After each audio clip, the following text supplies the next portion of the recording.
Shalom, Israel, Shalom, Shalom.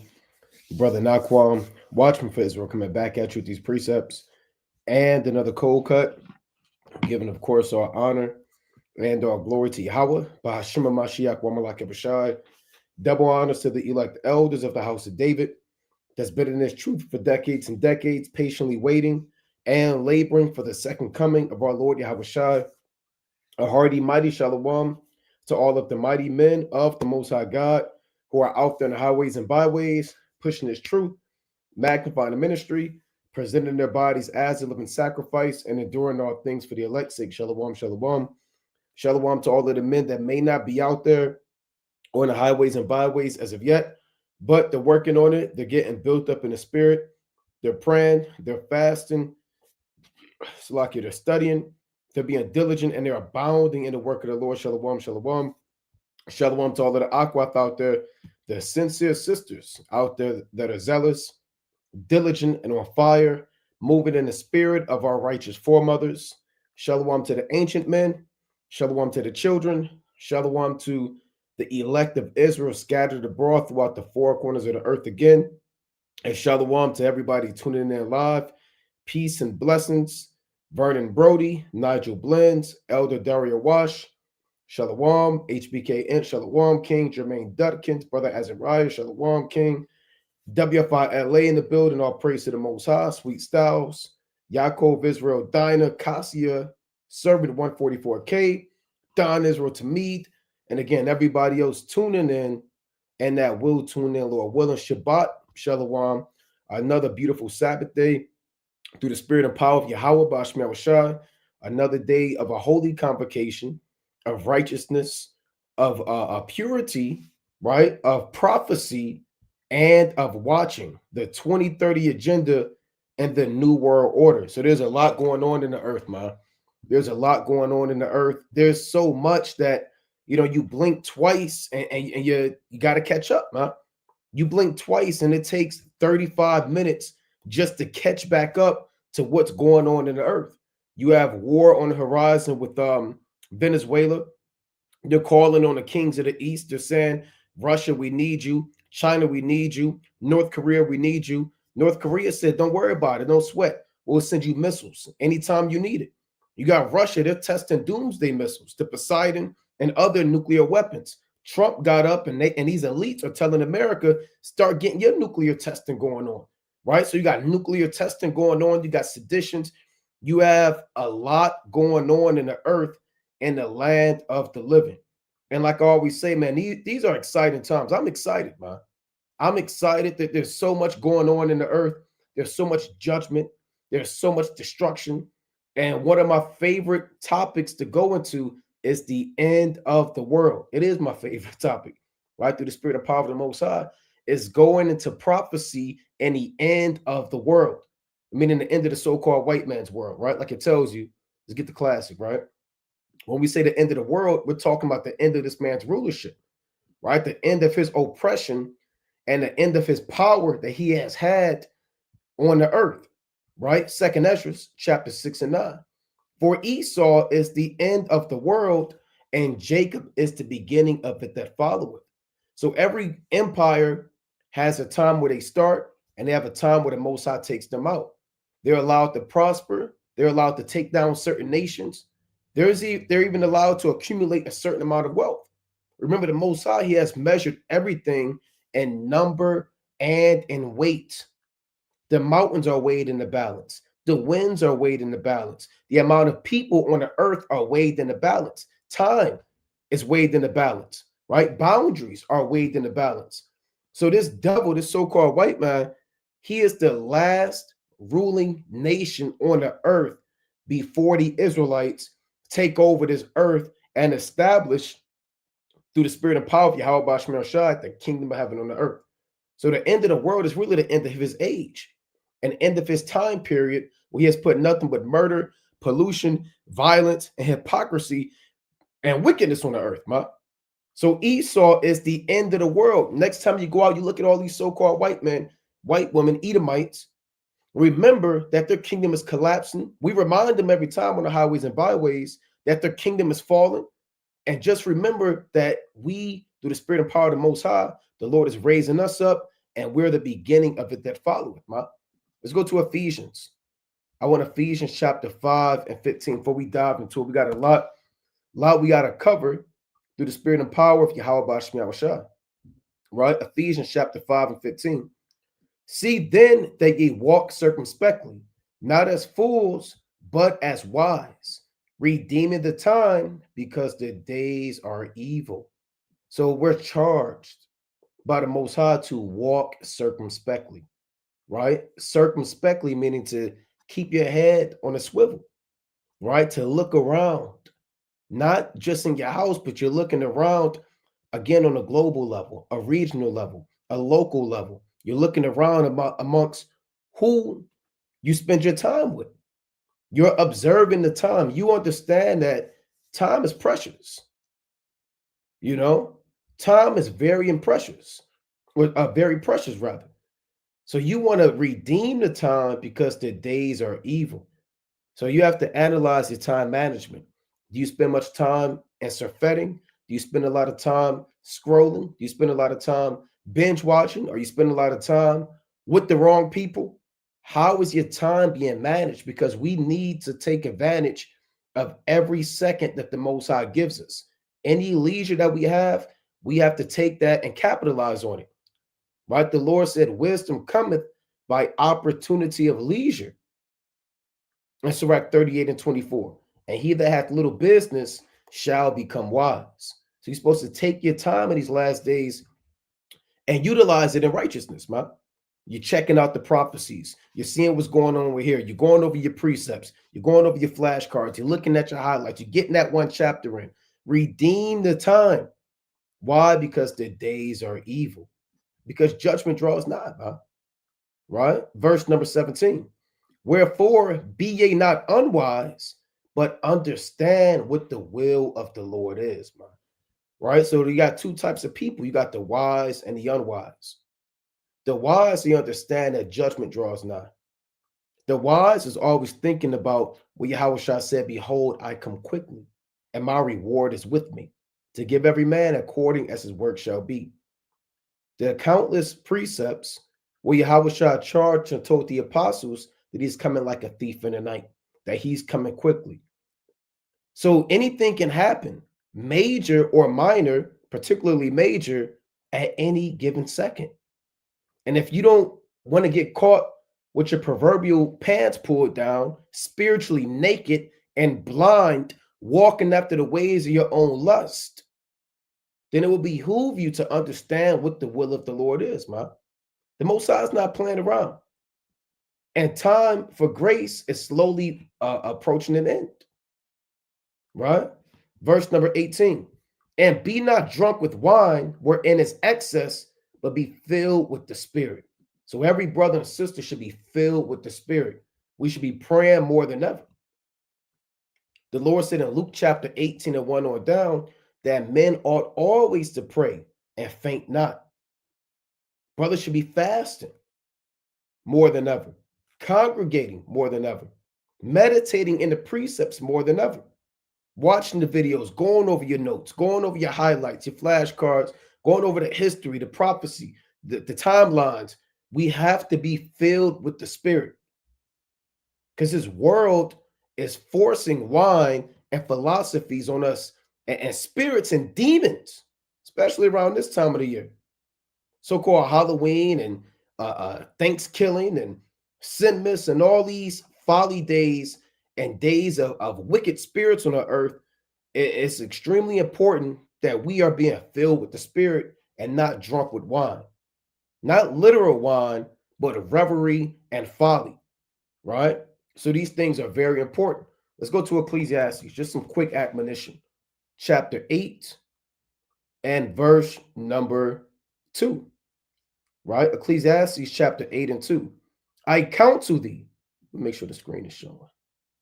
Okay, Con. I counsel thee to keep the king's commandment, and that in regard of the oath of God, right? And that's wise counsel, right? To repent and keep these laws, because we're bound by an oath, right?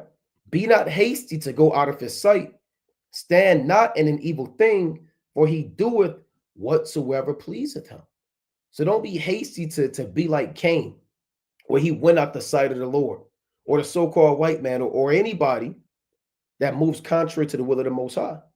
Going out of his sight is going against the grain, going against the spirit, right?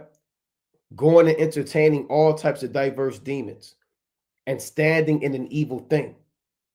Don't be hasty to sin. Don't be hasty to please the flesh. Examine the matter. Ask yourself, is it worth it, man? Is that individual worth it? Is that clique worth it? Is that like worth it? Is that meeting worth it? Is that whatever tries to draw you into sin? Don't be hasty to do it because the flesh desires it. If you do that, if you do whatever pleases you, the Most High is going to do whatever pleases him. That's what he's saying. And you don't want the Most High to do whatever he wants to you, man. Meaning punish you, judge you. Verse number 4, where the word of a king is, there is power. And who may say unto him, what doest thou? Meaning nobody can ask the Most High, why'd you do this? Right? You know, it was just a little bit sin, just a little bit of lust. Why'd you take this from me? Why'd you break this? Why'd you get my car repoed? Why is my ankle broken all of a sudden? How did my house burn down? How did a thief break into my house? You know, why did my children get, jammed up out of nowhere? Why am I catching hell at my job all of a sudden? Why do I have heart issues? What doest thou? Well, brother, you went the hell off, man. Here it is, major prophecy unfolding, and you're entertaining excess and evil spirits. You have no right in any time to say to the Most High, what are you doing? Right? Here's the point of verse 5. Whoso keepeth, this Ecclesiastes 8 and 5, whoso keepeth the commandment shall feel no evil thing, and a wise man's heart discerneth both time and judgment.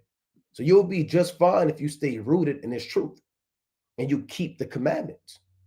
You won't feel evil thing. You won't die in the famine. This famine is coming. Now you got the judge that came out and told Trump, we command you to issue SNAP benefits. Now they could listen, or they don't have to listen to that person. War is coming on the earth. Now Trump said, well, we don't want to really strike Venezuela. Well, we might do it. Regardless of I'll put it like this, the double-mindedness of man, evil is coming on the earth. And you being a wise man, you're going to discern time and judgment. A wise man's heart, meaning his mind, he can discern both time and judgment. He understands prophecy. He understands what time he's living in. He knows when he's being judged by the Most High. He knows that he went off, and what he's currently going through is a direct result of his own sins. That's discerning time and judgment. That's measuring the times. And you're marking off the prophecies and understanding how close we are to getting out of here through the spirit and power of Yahweh, Bashmi Yahushua, right? So you have, just to keep brothers up to date with this, right? This is 2:27 p.m. A judge has ordered the federal government to use contingency funds for SNAP food payments during a shutdown. Now, again, this federal judge does not have more power than the actual president, right? The so-called president in this American system does not have to be extremely complicit to, what this judge is saying, right? They can appeal. They can say, you know what, we're going to keep doing what we want to do, but they're putting this out there, right? They're putting this out there. And they're saying November 1st, and technically it's November 1st. They're saying November 1st, that's when the looting may happen, the robbing, the snatching. I saw one video where Eve said they're going to eat the Edomites, man. She said we're going to start hunting crackers. And I played a lot of those videos last week, man. They say Walmart, they're beefing up their security. They're taking certain things off the shelves. Certain stores are boarding up. So really, this system, and people are waiting to see how the people are going to respond.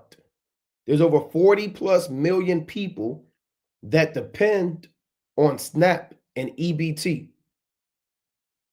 And the world, these elites are in their high rises and their secret dens, drinking a cup of baby blood and committing child sacrifice and lewdness, watching on these cameras and getting report of how many people are rioting, the theft, that they're looking at the numbers. Are sales decreasing? Is theft skyrocketing? And they're waiting to see how the people respond because, again, all this is planned. Right? All this is planned. This is not something that happened by accident. This is not something that happened by chance. Right? So, again, the world is waiting. Right? The world is waiting. They said a federal judge orders the Trump administration to use contingency funds to keep SNAP benefits flowing during the shutdown. Right?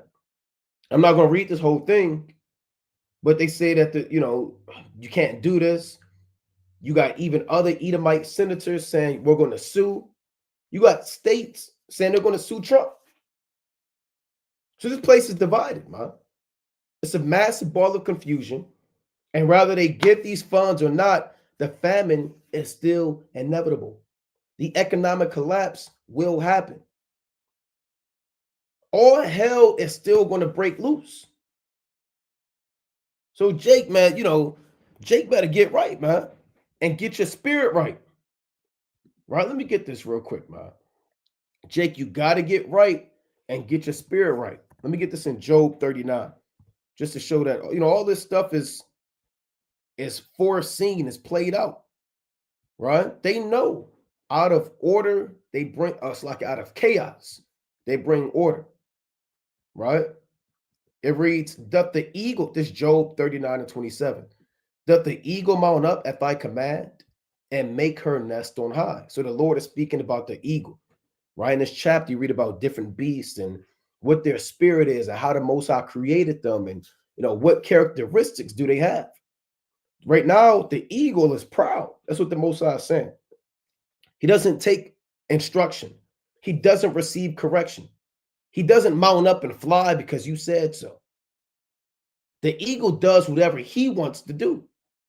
That's what Job 39 and 27 is saying. It's a rhetorical question reminding you of the proud-like spirit of this beast, this eagle.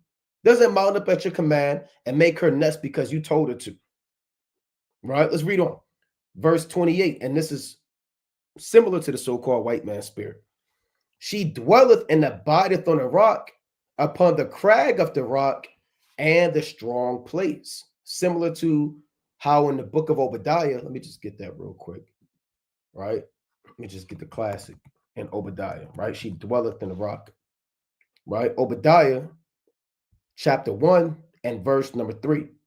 The pride of thine heart hath deceived thee, thou that dwellest in the clefts of the rock, whose habitation is high, that saith in his heart, who shall bring me down to the ground? So Job 39, and we left off at really 27 through 30, links directly up with Obadiah verses 3 and 4. Because again, the eagle, their natural habitation is in the crags. They live on the top of mountains, so they can see all of the prey, and they can study which prey do they want. Who are they going to conquer? And the prey, they can't see up there. They don't know that the eagle is watching them. See, this is how the so-called white man runs his system. He runs his system like the eagle. The eagle is a bird of prey, a predator bird, if you will. It is an apex predator amongst the fowls of the air. And it's really not more of a feared flying creature than that eagle. So the so-called white man, he moves in that same spirit. He dwells in the clefts of the rock. He's in these top sky risers. You don't know, nobody knows where these elites live at. Just like those mice and creatures that the eagle hunts can't see the eagle. You don't know where these Rockefellers live at, man. You can't see them, but they see you. Them rodents crawling around and whatever that eagle is eating, they're completely unaware that they're being watched. They're being stalked. They're being hunted. So the so-called white man is protected by his habitation, by his philosophies, by his system. So therefore, he believes that nobody can bring him down to the ground. Right? Verse number 4 in Obadiah. Though thou exalt thyself as the eagle, and though thou set thy nest among the stars, thence will I bring thee down, saith Yahweh, Bahashem Yahushua. So they exalt themselves as the eagle. So we broke that down already. Doesn't just mean they have a skyscraper and they like to live up high. It really goes into the nature of the eagle and the predator-like nature of that creature. And their power is in their what's the word? Their invisibility, if you will. They can't be seen. You have no idea where they are, and at any given sudden, they can snap down and destroy you. So all these things that are going on, the point is, and the government with SNAP, a war, the digital system, all these things going on, this is all foreseen by the hunter. And all these things are strategically planned. And the people are the prey. And they're falling victim to the devices of this eagle. You don't think this devil could just snap their fingers and turn the SNAP benefits on?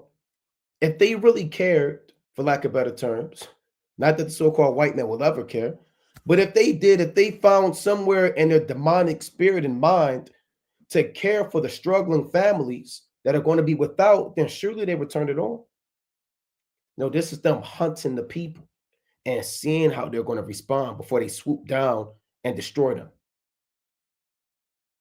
Right? Let me go back to Job. Job chapter 39 and 28. She dwelleth and abideth on a rock, upon the crag of the rock, and a strong place. From thence she seeketh the prey, and her eyes behold the far off. So everybody that's these American citizens and these other people of the earth, they are the prey. And Esau, he is the predator. He is the cunning hunter. He is a man of the field. And it says, in her eyes behold afar off. You see that? So what does that mean? The eagle can actually see miles and miles away. You can look it up. I believe they can see at least 1 mile away. They call it a bird's eye view for a reason. Their line of vision and what they have access to is supreme. But also on a spiritual level, seeing the far off goes into these plans that the so-called white man has. Seeing the far off is what they want to do in 2026. They have plans. Even when that pestilence happened in 2019, 2020, that was foreseen. These invasions of Ukraine, of Afghanistan, these things are seen afar off before they even happen. Certain storms are created by the devices of the so-called white man. Riots are planned. Crisis actors. All these things are done years in advance. So their eyes behold afar off. They're looking hundreds of years down the line. Jake, you living day to day, check to check, week by week. These devils are living, 10 years down the road, 50 years down the line. Her young ones also suck, this Job 39 and 30. Her young ones also suck up blood, and where the slain are, there is she. So her young ones are her offspring, her children, the military, the police department, right? The SWAT team, these elites, the governors, the powers that be, they suck up blood. They live off violence. And whenever there's a murder, there she is. She has something to do with it. Whenever there's a bomb dropping, America has something to do with it. Whenever there's what they call it, child sex trafficking from other nations being imported to America and the Pentagon and the government, America has something to do with it. Whenever there's a brother who's shot with his hands up, shot in the car, there is she. She has something to do with it. All murders, 99 right? 99% of all murders and bloodshed on the earth, you know that the eagle is involved. That's what this means. And where the slain are, there is she, right? So we're waiting to see, right? The Most High is going to do what he wants to do. These prophecies are going to unfold regardless of how people feel. I'm just touching on some of these current events before we really dive into it. Trump says he wants to resume nuclear testing. And he said they haven't done nuclear testing in almost, 30 years or so. Why? Why does Trump want to resume nuclear testing? Does Trump really call the shots? Is he the guy? Is he the one who makes the final decree? No, I mean, obviously not. If you don't know that Trump is just a puppet king, then you're finding out now. It's not that really. And the Lord said, let me get this real quick. I believe that's Ecclesiastes 5 and let's see. This is Ecclesiastes 5 and 8. Let me read this regarding how the Most High set things up and what is the chain of command and the structure that the Most High has. Ecclesiastes chapter 5 and 8. If thou seest the oppression of the poor and violent perverting of judgment and justice in a province. So you might see murder, bombs being dropped, nuclear testing, wars in the earth, famine, no SNAP, no food, wicked systems, cruel behavior. If you see that going on, the Lord said, marvel not at the matter. Don't be confounded. Don't look at it and say, how could a man be so cruel? How could this man be so violent? Surely he understands that not having food and water compromises the peace in his land. Some people marvel at the matter and they're trying to get into the mind of Esau and say, well, how is this happening? Why would he allow this? Isn't it common sense if he does this and he does this? And you're marveling too much. The Lord said, marvel not at the matter. Why? It says, for he that is higher than the highest regardeth, and there be higher than they. What does that mean? It means that the oppression of the poor and the violent perverting of judgment and justice is not just done by that one individual that you see. They are higher than the highest on the right-hand side, and it also plays out on the left-hand side. So you might think that the president is the highest. The Lord said, for he that is higher than the highest regarded. So these things are being done by a chain of command. And the Lord says, and there be higher than they. There's always someone, like they say, even in the workplace, everybody got a boss. Everybody report to somebody. Everybody check in. So any injustice, any wickedness on the earth is done by the powers that be, not Trump. Now, even on the right-hand side, you might think that there's no hope and you want to help out and solve world hunger and save everybody. The Lord, he's in control. That's what he's saying. He that is higher than the highest regarded. You got angels, you got archangels, you got powers, and there be higher than they. And who's the highest? The Most High. So on the right-hand side, the Most High, he's watching everything.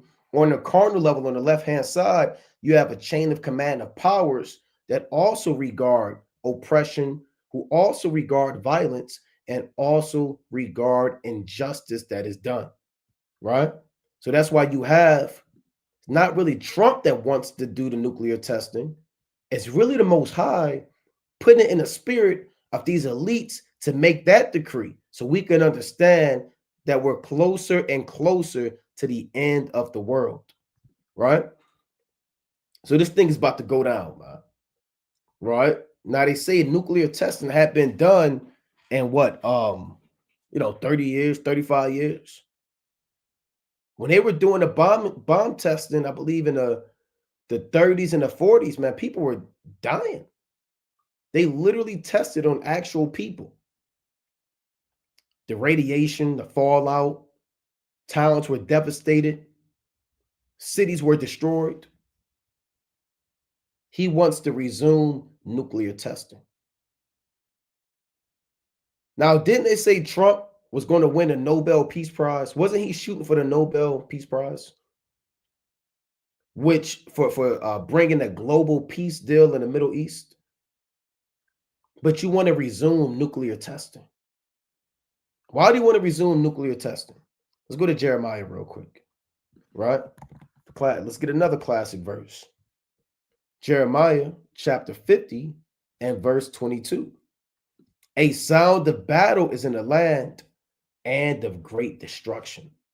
So America conducting nuclear testing is Bible prophecy, because now the sound of battle is getting louder and louder and louder. And the beating of the war drums, the volume is increasing. So the sound of battle is again, these nations beginning to test their nuclear weapons at a higher frequency, more than ever before. And they're testing stronger weapons. So this is why they're doing this, because World War III is going to be done by these missiles. America's going to launch missiles. So the Most High is putting it in their spirit to begin to get this thing ready, man, that they may do his will. All right, so I'm not going to read this whole thing, right? But I'm going to jump down. Look at that. They probably put damn people from ICE that they captured and put them on the outskirts somewhere, right? And then drop a bomb within a 40-mile radius and see how they get affected by it and watch it. There's no way that these devils are just testing on an empty site. They probably put a few, jakes here. They might take a damn animal over here, right? They might put, some Issacharites they found over here, and they'll put them all in this damn epicenter of this blast, man. Or, close, and they'll experiment. Look at this. This is a subsurface atomic test, March 23rd, 1955, at the Nevada test site near Yucca Flats, Nevada. You see that? So I'm going to jump down. It reads, President Trump said on Thursday that the United States would begin nuclear weapons again. It's like you're testing nuclear weapons again for the first time in decades. We on our way out of this thing, right? We've halted many years ago, but with others doing testing, I think it's appropriate to do so, the president told reporters aboard Air Force One. Experts say that the resumption of testing would be a major escalation. It could upend the nuclear balance of power. Yeah, because if I'm not mistaken, Putin came out and said, or I believe that was China, one of the kings of the East. We may dive into it. One of them actually said, if America does those nuclear testing, then we're going to take that pretty much as an act of war. They came out and said it, right? Now it reads, I think a decision to resume nuclear testing would be extremely dangerous and would do more to benefit our adversaries than the United States, said Corey Hinderstein, right? I wonder what's his ethnicity. Vice President for Studies at the Carnegie Endowment for Nuclear Peace, right? For nuclear peace. So a lot of nations, man, they're watching. They're watching. And the Most High has this spirit of war in the earth, of nuclear testing. You even have Russia. They're testing their nuclear-powered missiles. They said they didn't. One article says they didn't do it, but they would. Another article said that they tested it. Hey, only the Most High know. The point of the matter is nuclear testing is being done every day. It's being done. Right? Let me get to another one, right? Isaiah chapter 54. Right? Let's go to Isaiah chapter 54 and 16. It reads, Behold, I have created the smith that bloweth the coals in the fire, and that bringeth forth an instrument for his work, and I have created the waster to destroy. So now the Most High has these smiths, these weapon makers. That's what a smith is. It's a weapon maker. You have blacksmith and ironsmith, and they will make and forge weapons out of metal and fire and water, right? And these weapons were often sold to the military. The smiths, sometimes they were hired by the military due to their skills and intelligence of designing and manufacturing these weapons. A lot of them in the ancient world, they worked directly for the king. A lot of them, they worked directly for the general. Some of these smiths were even brought on military campaigns so they can forge these weapons for the soldiers. So your modern day smith that's hired by your modern day kings are these scientists and nuclear physicists and engineers. They work directly for the king of Babylon. And through their intelligence and learning, they're creating weapons to destroy. So that's what's going on with Russia and their Poseidon weapon, and that's what's going on with Trump and his nuclear weapon. Right? That's what's going on with Trump and his nuclear weapon. So you got Putin. They launched their Poseidon. Right? 4 days ago, nuclear-powered missile test. And they say this thing can go undetected. I believe I was talking to the brother Nasha Aya. He was kind of talking about it. They say this thing is so advanced, a radar can't detect it. It moves at a set pace where they don't know what's coming. You know, I encourage brothers. I told brothers on a Monday Night Fire to watch that movie they just put out called House of Dynamite. Right? Now this was a decent movie, man. Now this is about, I'm not going to tell you the whole movie, but it's about a nuclear missile being launched towards America. And everybody's at their wits' end. And it happened just like that. You know? So the Most High is putting that spirit on the earth. America is the house of dynamite, the house ready to be exploded and destroyed by ICBM missiles. And they were kind of going in this thing, man.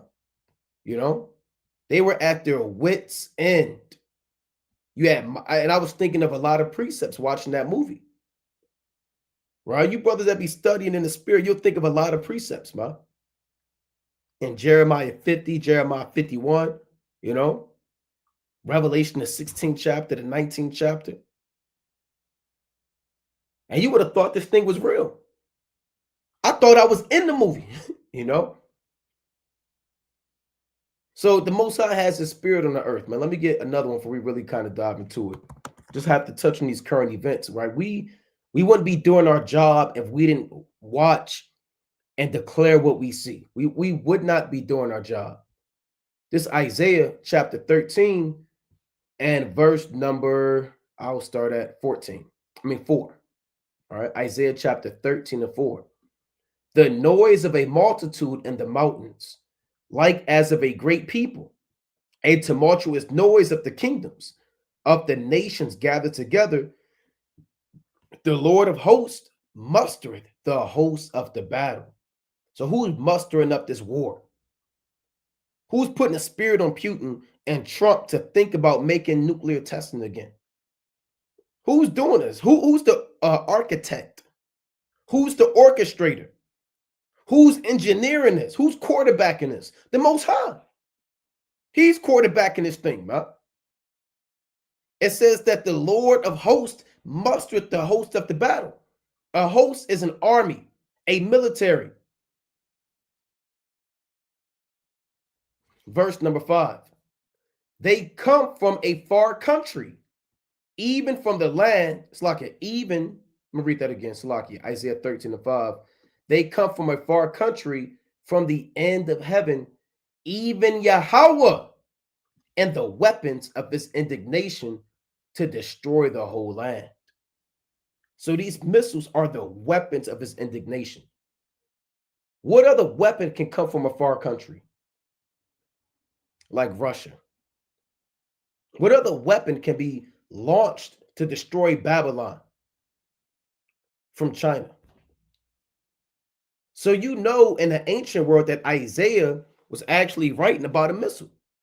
Now, did Isaiah know what an ICBM missile was? Can he describe it? Was he a Harvard or Yale graduate where he knew the ins and outs of it? No. But he saw visions. Surely he saw these prophecies of these missiles coming from the end of heaven to destroy the whole land. Right? So it's inevitable. Right? It's inevitable.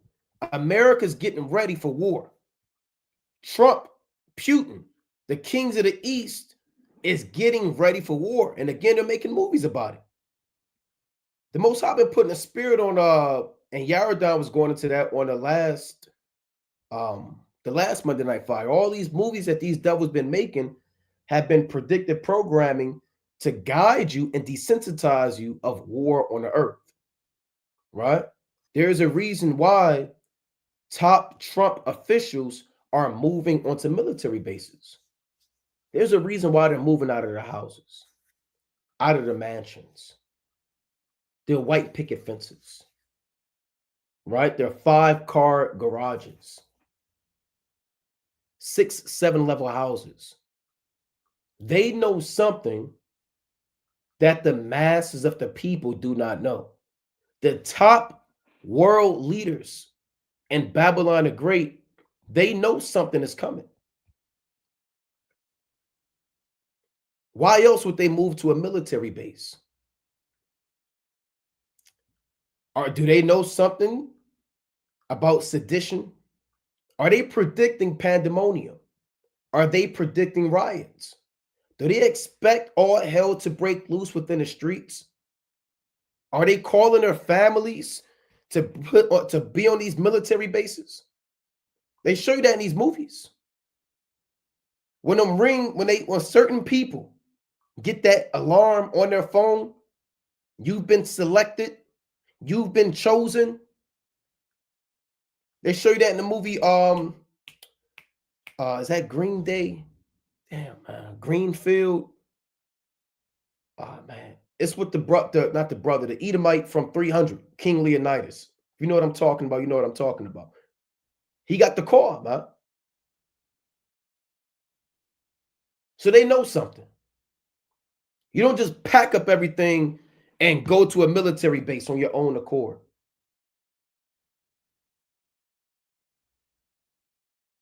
Let's read on a little bit. Top Trump officials are moving onto military bases. Stephen Miller, Marco Rubio, see that? Kristi Noem, and others, see, they were chosen, have taken over homes that until recently housed senior officers. Right? I'm not going to read this whole thing, but you got people,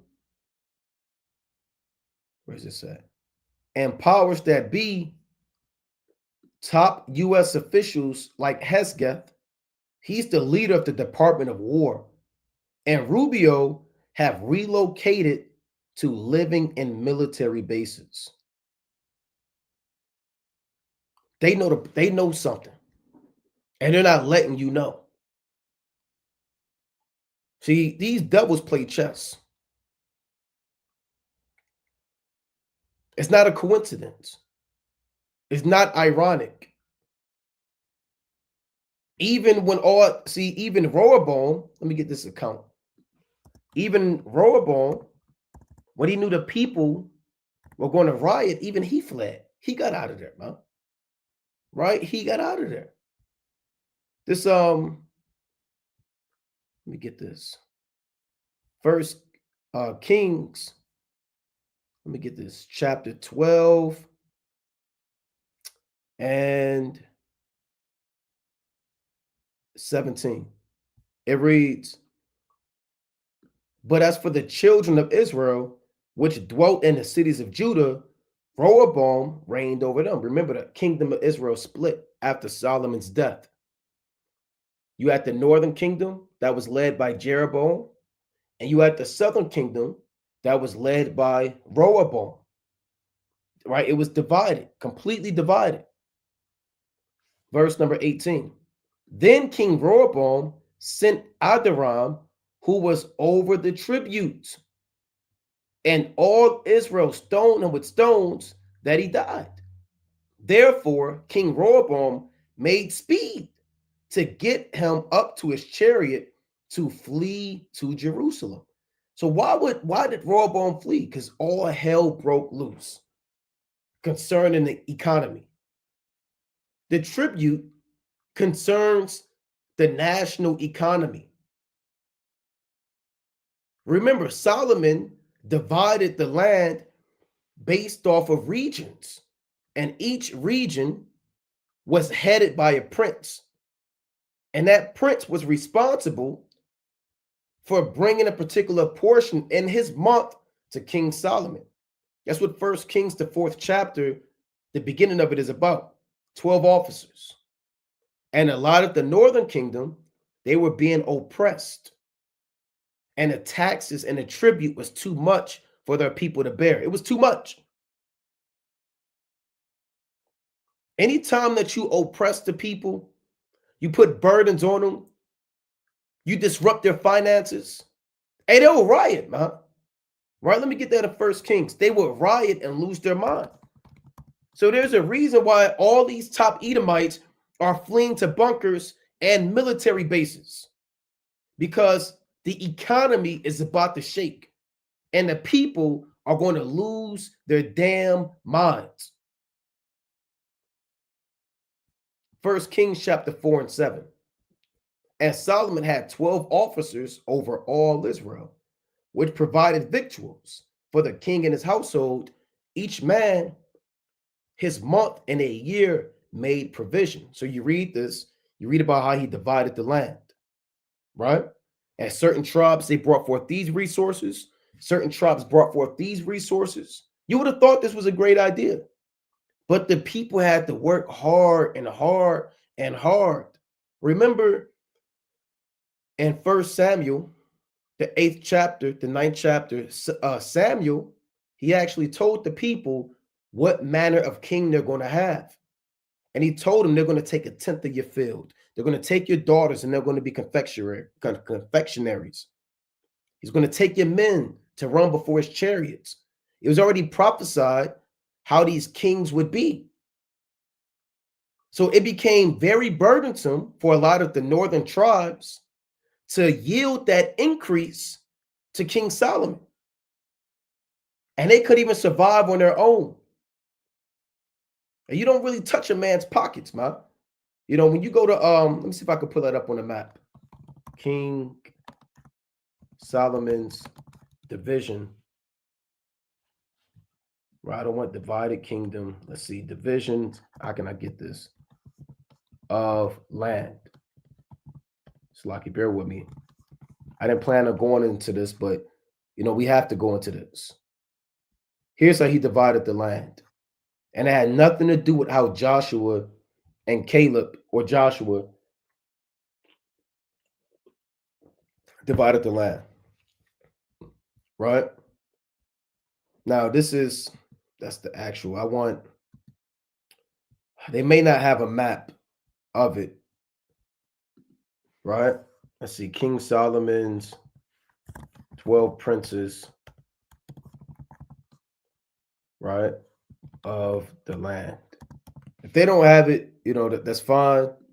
Okay, here it is. All right, so I'll praise to the Most High. So you can look on this map. Let's see if I can make it a little larger. Okay, bear with me. Let's see if it's large enough. All right, this is decent. This is cool. This is Solomon dividing the land up. Right? Now remember, the land was already divided. So he shifted the boundaries. It kind of this disrupted the people. You got to think about it. Landmarks are being moved, boundaries are being reset, families and inheritance and lands are being messed up. People got to labor, yield forth the increase. And look at where he divided at. Guess who wasn't affected by this? The Southern Kingdom. Now you see Benjamin, but at this time, remember, Benjamin was still, part of that Northern Kingdom. It wasn't until later where Rehoboam came on the scene where Benjamin and Levi joined with Judah. But Judah was unaffected by this. Why do you think the Northern Kingdom revolted? Because they were the ones catching hell. So when you start crippling the economy and then you send people to collect the tribute, and the people are going to riot, man. They're going to riot. Hey, people can only take so much. That's why half these people said if they don't get their food stamps, they're going to riot. They're already catching hell. It's already hard to live. They can't afford a housing. Gas, they can't afford the gas. Gas ain't that bad now, but it's getting worse. They can't afford groceries. I mean, prices of food are, ridiculous, man. I went to the gas station today. I grabbed 5 things. It was, damn, man, it was really, what, $30, $35? Something like that, man. Oh, no, it was actually like $20. It's 5 little things, man. Back in the day, that's probably $10. I had to look at the guy, man. He was a Cushite. So what the hell is going on, man? I didn't say it like that, but I said that, man. And he had to break down this, how much this costs. I want to know. And people, they want to know. People behind me was kind of looking like, what kind of game are we running here, man? A lot of these nations, not to digress or go on a tangent, you better start checking them at these gas stations and liquor stores because they trying to eat too. You done pay for a bag of chips that's $2. You ain't paying attention on your phone. They rang it up for $5. They trying to eat too. They got families too. These heathen be on food stamps too, man. Nevertheless, the people was losing their mind. So let me read on. Therefore, King Rehoboam made speed to get him up to his chariot to flee to Jerusalem. So Israel rebelled against the house of David unto this day, right? That's why you have the top officials. They're moving to military bases. They're pulling a Rehoboam. They're pulling a Rehoboam. They probably read that. And they're GTFO, right? So I had this other one. Hold on, let me get this. Where is it at? Yep. Top U.S. officials like Hesketh. Now, he's not a nobody. He's a big deal. He's, if I'm not mistaken, he's the leader of the Department of War. And Rubio, these are his top wise men. They're fleeing to military bases. Right? Look at this. Even the average people, that's interesting. Here's what they're saying. In the world of X or the world of Twitter, they're saying that's interesting and definitely not a sign of things to come, right? Makes sense with the release of the Epstein stuff. They will need protection, right? Let's see. People said they need defense. Look at this smart move. They know Trump's base is full of extremists who might get violent if he loses again. Protection. The globalist left. You got these Edomites that are talking about the globalist left. All right, so you got to just keep watch. The point is keep watch, right? So you may think that's a coincidence. But once you actually dive deeper into it, remember, he also did this the same time. The Pentagon has ordered the National Guard to create quick reaction forces nationwide by January that may respond to riots and civil unrest. Is that a coincidence? Is that by chance? Is it ironic that at the same time where these elites told their puppet kings and ministers, y'all need to flee into these military bases? Around the same time, they said, look, create quick forces because there's going to be riots in January or March or April. They're going to be all hell breaking loose riots. Y'all need to create people to go out there, get into these military bases. So they know something. They know something that the average Jake does not know. Right? Let me go to Revelation, the classic, chapter 12. Everything's a classic nowadays, right? Revelation chapter 12 and verse 12. It reads, so that they know something, man. And we for it. We all for it. We're ready, man, because we trust in Yahweh Bashmi Awashah. If you're not in this truth, you might be worried. What are we going to do? Why are they doing that? We want them to do that, man. The same time they're fleeing to these military bases for protection, they also said, put the rest of the people out there because they're going to riot. If you're not on the right side of the Most High, you're going to get caught out there. And you're going to have to deal with it. This is Revelation chapter 12 and 12. Therefore rejoice, ye heavens, and ye that dwell in them. Woe to the inhabitants of the earth and of the sea, for the devil is come down unto you, having great wrath, because he knoweth that he hath but a short time. So the Lord said the inhabitants of the earth, the civilians, they're going to go through hardships. The Lord said, woe to the inhabitants of the earth. This devil, he knows his time is coming up. How many operations does he have? What code names? That's why we're going into the 2030 agenda. That's old, but we want to talk about it because it's relevant. Right? New world order. Certain things he wants to set up. He knows that he's going to try to push and implement this. And his devices. He knows time is running out. And the clock is ticking.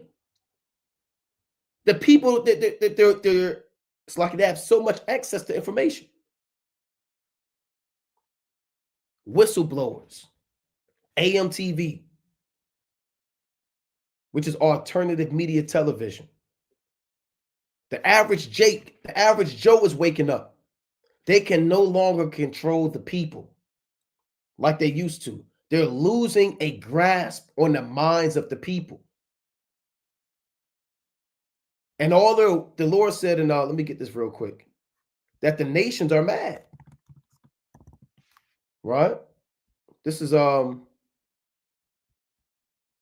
Revelation chapter 11 and verse 18. And the nations were angry. So the nations, they're waking up from that wine. Even Edomites, they're angry. Senators are angry. Moabites are angry. Hamites are angry. Everybody that has been afflicted by this devil, they're angry. And this devil knows that he's getting pushed into a corner. I can tell you in Job 20 and 27, the earth is going to rise up against him and the heavens are going to declare his iniquity. In Job, the 18th chapter, he shall be chased out the earth. In Job, the 30th chapter, it says that he was fleeing as a thief. And they chased him up into the mountains, all of the nations. He know what happened, man, after the fall of the Western Roman Empire, when all of the dark nations gathered together and chased him up into the mountains. He studies history. He's the scholar. He knows now again that the spirit of resentment and discovery is on the earth. So he's looking to put forth all these plans and get it done fast. You know, like when you watch boxing, when you're getting beat, let's say you got a heavyweight fight, it's 12 rounds, they boxing. When they keep in score and you know you down bad and you can't come up, you going for the knockout. The people in your corner saying, look, you know what? We gotta just switch the whole game plan. Let's just nix everything. All of the training we're doing, let's nix. You got to go for the knockout. Right? The coach, they looking at the clock. They hear that ding, ding. It's 10 seconds left. That's when that guy start going for, he starts swinging wild. He might miss a few, but he trying to land. If he get that one knockout, he'll win. That's what a so-called white man is right now, if you didn't know. He's going for the knockout. He know it's over. He's going to lose. His feet are weary. His legs are staggering, but he's going for the knockout. And the nations, they're angry, man. Let's read this again. Revelation 11 and 18. And the nations were angry, and thy wrath is come, and the time of the dead that they should be judged, and that thou shouldest give reward unto thy servants the prophets, and to the saints, and them that fear thy name, small and great, and shouldest destroy them which destroy the earth. And I mean, Tom would fail us to talk about how they destroyed the earth. From the air to the water to the people to the animals, they have completely destroyed every good creation of the Most High.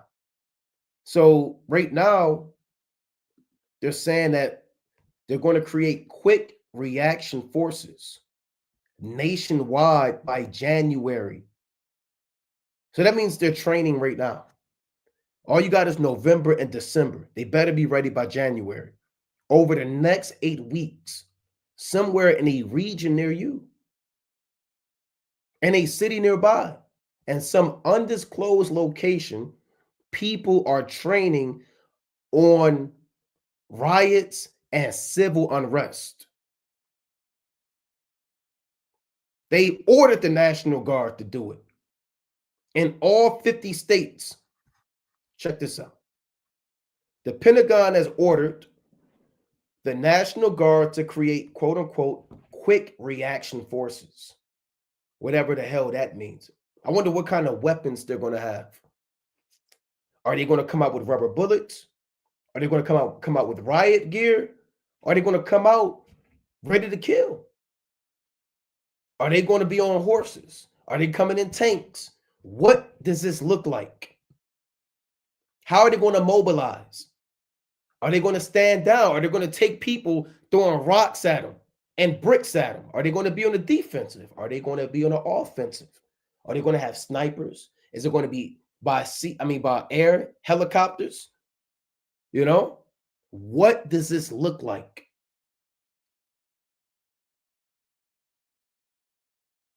The Pentagon has ordered the National Guard to create quick reaction forces in every state and territory, like Puerto Rico, Virgin Islands, other places, by January, that are trained and equipped to respond to riots and civil unrest within the United States, according to internal Defense Department memos. So again, they know something is coming. That's why they moved to those military bases. The riot control units are a major shift for the Pentagon, underscoring the Trump administration's push to directly involve the military in responding to demonstrations and other domestic missions that have been off limits except in emergencies. So, you know, I don't know all of the details of this. I'm getting this now. But a lot of these groups, they're being labeled, Trump just labeled Antifa pretty much a terrorist group. Let's see if I can get this. Antifa. He called them a terrorist organization last month. Right? Antifa. For brothers, let's get this for brothers. What is Antifa? Antifa is a political protest movement comprising autonomous groups affiliated by the military opposition to fascism and other forms of right-wing ideology. Right? So these are anti-fascists. People pretty much rebels. I believe there's a word called dissidents or something along those lines. So a lot of these people that are beginning to rebel, they're being called terrorist organizations. Now, I'm just speaking hypothetically. The Israelites, they may get caught up in this thing. Now, we're already on the SPLC, the Southern Poverty Law Center, as a hate group. So, peradventure, the word could go out, and these riots that they begin to gather up all these different groups. You know, all these groups that have been labeled domestic terrorist organizations, Antifa, because you're gonna have Edomites that don't want to get down with this new world order too. You got preppers, you got people, you got Edomites that live in a country stocking up on guns, man. They live off the grid. They're not just gonna get down either. Hey, some of these Edomites, hey, they're bugged out too. Right? So you got a lot going on. So even though they're labeling Antifa a domestic terrorist organization, they may very well throw all of the Israelites in there, you know, and just round them up. Check this out. And let's see how similar, allegedly, just connect the dots between what we teach and what we do and how they may connect us to them. All right, I'm not going to read this whole thing, but I'm going to read this and I'm going to get a precept. Antifa is a militarist, anarchist enterprise that explicitly calls for the overthrow of the United States government. What do the Israelites teach? Do they teach that the United States is going to be destroyed? Do they teach that the Most High is establishing the kingdom inside of Babylon the Great? Do they teach that the other nations are going to be put into slavery? Do they teach that America is going to be destroyed by foreign nations as Russia, China, and Iran? Do they explicitly call for the overthrow of the United States when they're prophesying? When they're out on the highways and byways? When they're shaking the hand? So all of this is a chess move.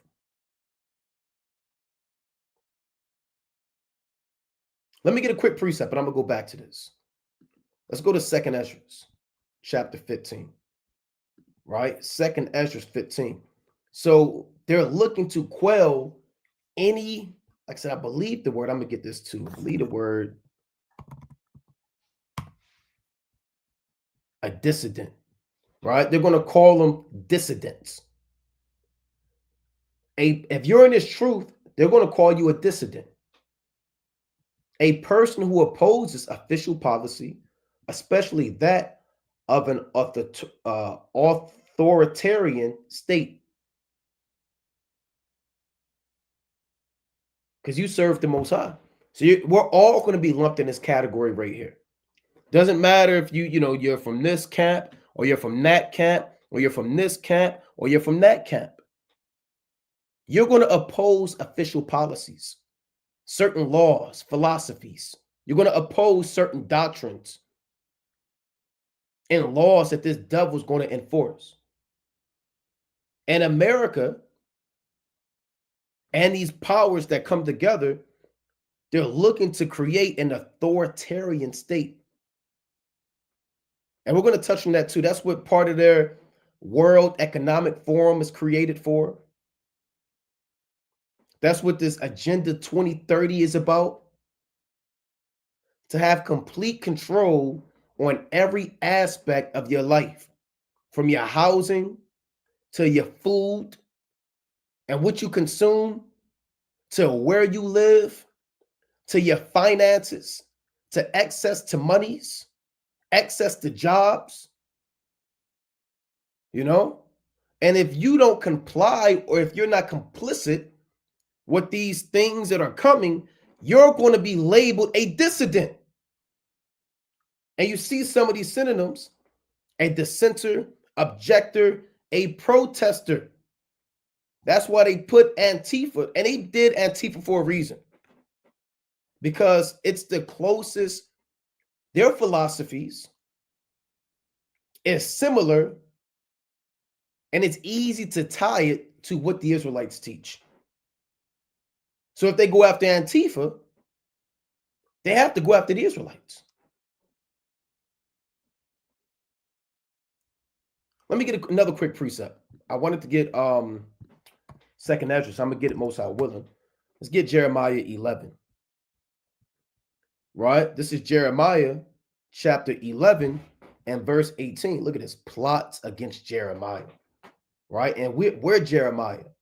We represent Jeremiah. We represent the prophets. We represent the nation of Israel. We're the body of Yahushua. They plotted against Jeremiah. They plotted against Amos. All throughout the Gospels, it tells you that they saw counsel on how to destroy Yahushua. It says that the people, I'm going to get that too, most high willing, they were filled with madness. All right, let me hold that. Thinking of a lot of precepts. Right, I'm just hold that. Right, just for sake of time. Right, in Luke 6. But let's get this first. Jeremiah chapter 11 and 18. Right, Jeremiah 11 and 18. And the Lord hath given me knowledge of it, and I know it. Then thou showest me their doings. You see that? So the Lord hath given us knowledge of their plots, and we know it, man. Is it not written in 2 Corinthians chapter 2 and 11, lest Satan should get an advantage of us? For we are not ignorant of his devices. We know their plots. We know what their planning is. We know the prophecy. We know about Jacob's trouble. We know about this new world order and their system that they're creating. The Lord hath given us knowledge of it by the Spirit, and he showed us their doings. Verse number 19. But I was like a lamb or an ox that is brought to the slaughter. That's how they're going to deal with us. And I knew not that they had devised devices against me. Certain people, they don't know what's going on. They don't know that there are devices devised against them, saying, let us destroy the tree with the fruit thereof. The tree is man, the fruit is his works.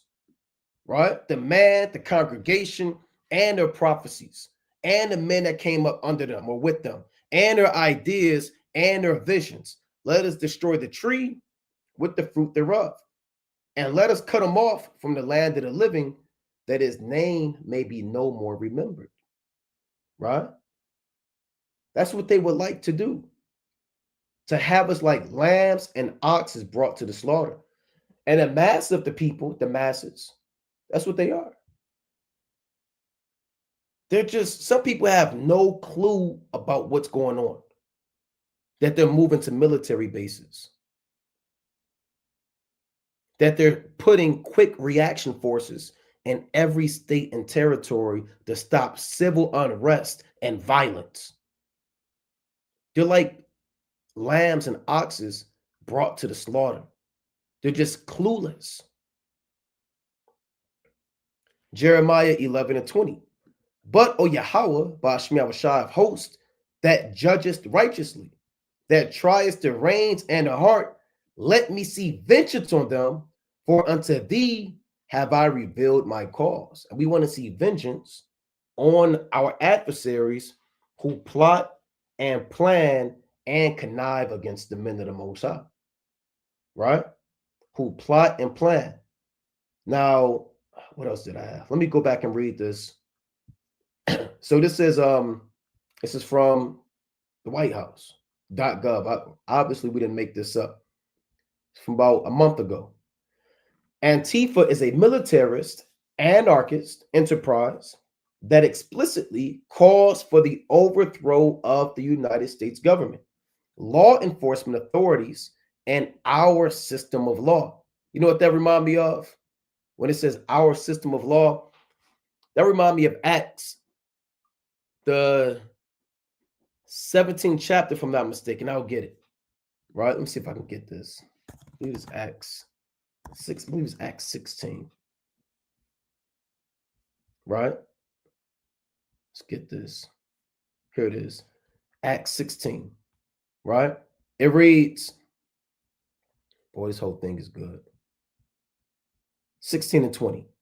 And brought them to the magistrates, saying, these men being Jews do exceedingly trouble our city. That's how they looking at us.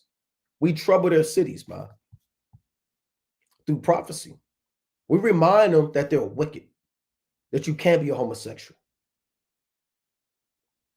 that you can't be a child molester, that you just can't drop bombs on boats in the middle of the ocean and say you're coming after the drug cartel. You can't rape, rob, and murder and oppress the earth. You can't be a lesbian. You can't be a dyke.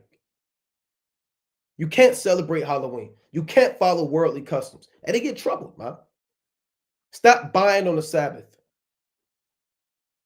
Stop spending money on worldly holidays. See, and this happened because they were touching their money. Right, let's read on. And teach customs which are not lawful for us to receive, neither to observe, being Romans. So that links directly up with their policy. Here in the Bible, they came after the apostles because they taught laws that wasn't for them to receive because they were Romans. They protested essentially Roman law and taught the laws of God. Now, what did they say right here in this article again? It reads, they're calling for the overthrow of the U.S. government, law enforcement authorities, and our systems of law. Right? Who's our? The Romans. Right? So why are we going into this? Because they're beginning, they've already started, but they're being more bold about what they're calling a terrorist threat. So as they begin to mobilize the National Guard in all 50 states, they're going to have certain groups that they're coming after. We read in Acts 16, who are they coming after? Those who protest against their law. We read that in their own document. If you look for if you're calling for the overthrow of Babylon the Great, you're a terrorist threat. You're no different than Antifa. They don't care if you're reading out the Bible. They don't care if you have fringes on with the border of blue. Doesn't matter. You can say, well, I'm from the tribe of Judah. You can't say. They don't care about none of it. They don't want to hear that, man. Because you're a threat to this new world order. You're a dissident. You're not complicit to what they're trying to put on the earth. Therefore, when these riots that are controlled do come into play, you'll be the main ones. When I say you, all of us, right? We all believe in this. We'll be the main ones that they come after. You know? Let's go to the classic. Editions of Esther. I'm going to go to that. Let's go to Editions of Esther. Like I said, we got a lot more. Okay, we're making good time. All right. Are we making good time? Let's go to Editions to Esther, the 13th chapter. So everything we're going into is in the Bible, man. Right? And we're going to dive more into this new world order and what their plans are. Got some clips I want to go into. Got some stuff these Edomites are plotting and planning on, man. You know, but we're going to dive into that as well in due season. This is the book of Acts, chapter 13. Slaki, not Acts. Additions to Esther. Additions to Esther in the Apocrypha, chapter 13 and 2. After that, I became Lord over many nations. This is King Ahasuerus, and had dominion over the whole world. Not lifted up with presumption of my authority, but carrying myself always with equity and mildness. I propose to settle my subjects continually in a quiet life, and making my kingdom peaceable and open for passage to the utmost coast, to renew peace, which is desired of all men. So what is this saying in simple terms? He wanted to create a new world order or a system where everybody was peaceable, everybody had a quiet life, and everybody were his slaves. And there was no rebellion. Everybody used the same money. Everybody had the same laws. Everybody could do their own, everybody had their thing going on. Now, the Persian Empire did have tolerance, but he wanted everybody to be under his umbrella, and he was going to be the supreme king. This should sound familiar, very familiar, similar to this system that we're living in now. Editions of Esther 13:3. And when I asked my counselors how this might be brought to pass, meaning how can I put everybody in order, right? Haman, that excelled in wisdom among us, and was approved for his constant goodwill and steadfast fidelity, and had the honor of the second place in the kingdom, declared unto us, here's the point, that in all nations throughout the world there was scattered a certain malicious people that had laws contrary to all nations, and continually despised the commandments of kings, so as the uniting of our kingdoms, honorably intended by us, cannot go forward. That's what Esau said. If you want to establish a new world order and unite all kingdoms, which is our intentions, we have to get rid of this certain people. Who are these certain people? Who have laws contrary to all nations, who keep the Sabbath, who keep the dietary law, who don't serve idols made with men's hands, who have feast days contrary to all of these other nations. Who are we reading about? The Israelites. As long as you are here in the land of the living, they will not be able to establish your new world order. They will never be able to do it. See, all nations will be complicit. Now, you're going to have certain rogue nations that really don't get down. You might think, well, what about Iran? What about so-and-so? Yeah, you got certain nations that are extremely contrary to America, but Iran need help. Remember, Gog and Magog, Russia's a guard unto them. So they're going to kind of get down with what Russia say and what China say, So all nations, and we're going to go through more articles to prove this, more clips, got some quotes, got some videos I want to show. They would like to unite all kingdoms, the so-called white man. And these other nations, they'll do it. The Hamites, they'll do it. Even certain Arab nations. Qatar just signed a massive deal with America. They're Ishmaelites. Saudi Arabia, United Arab Emirates. All nations are looking to come together.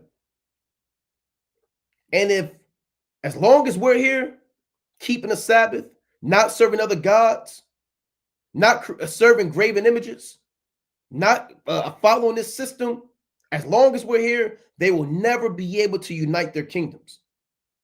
Let's go to Revelation chapter 13:3. And they know that. They know that. That's why all these plots and plans are really targeting who? Us. And guess what? We for it, man.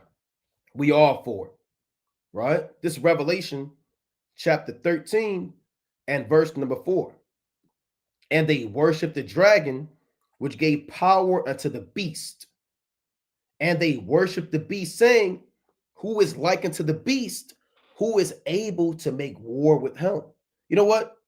Let me actually read verse 3. We're reading about the Greek or the Roman Empire. Okay, we're reading about the Roman Empire. That's what this beast is. I'm not going to do an in-depth breakdown on this, but we're reading about the Roman Empire. 7 heads and 10 horns. I want to touch on a particular point. This is Revelation 13:3. And I saw one of his heads as it were wounded to death. One of the heads that were wounded is the Roman Empire. They fell primarily in 476 AD. The Western Roman Empire fell.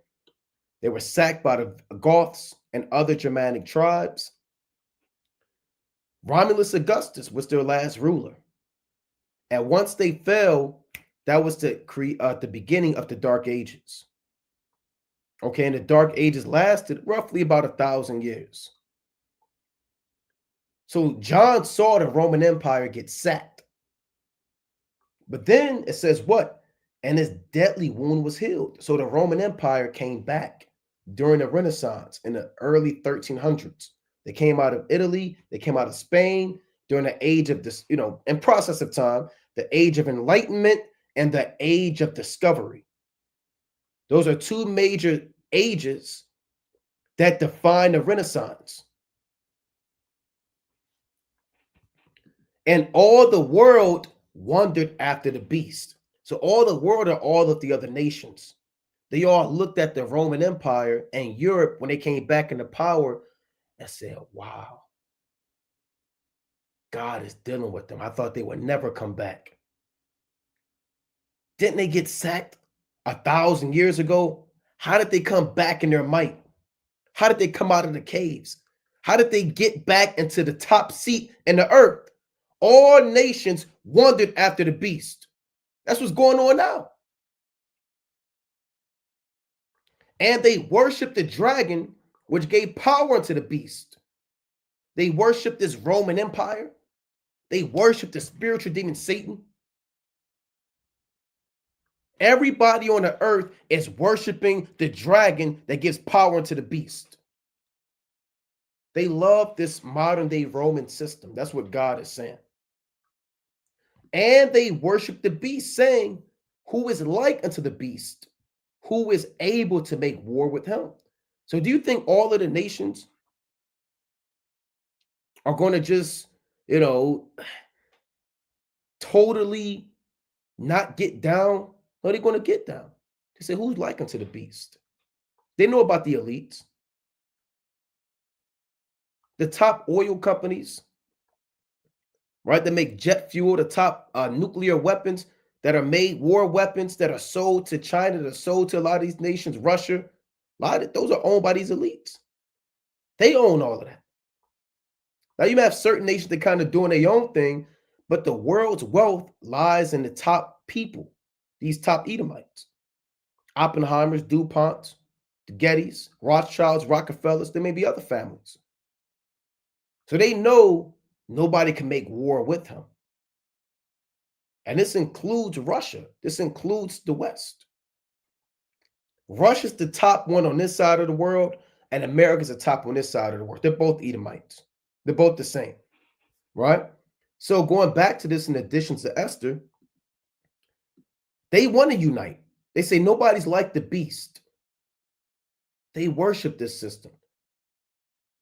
They come over here to get their visa, to go to their schools, go to their universities, marry their women, go to their colleges. They worship this system. We don't worship this system. We worship the Most High. But again, as long as we're here, they will never be able to unite their kingdoms. Because we'll never unite. The laws of the Most High prohibit it. That's Leviticus 20 and 24, Leviticus 20 and 26, Leviticus 19 and 1 or 19 and 2. We're called to be holy and set apart. Let's read on. Addition to Esther 13 and 5. Seeing then we understand. This is what Esau is saying to the other world powers or the king of Persia. Seeing then we understand that this people alone is continually in opposition unto all men, differing in their strange manner of their laws, and evil affected to our state, working all the mischief they can, that our kingdom cannot be firmly established. You see that? Because we teach separation, to come out of the world. Love not the world, neither the things that are in the world. Right? You got the lust of the flesh, you got the lust of the eyes, and you have the pride of life. As long as we're pushing that, they'll hate us. They'll despise us. We're the oddballs. You know who you are. You're the oddball at the workplace, man. You feel it. Everybody dressed up like Halloween demons. You didn't do it. You're the oddball in your family.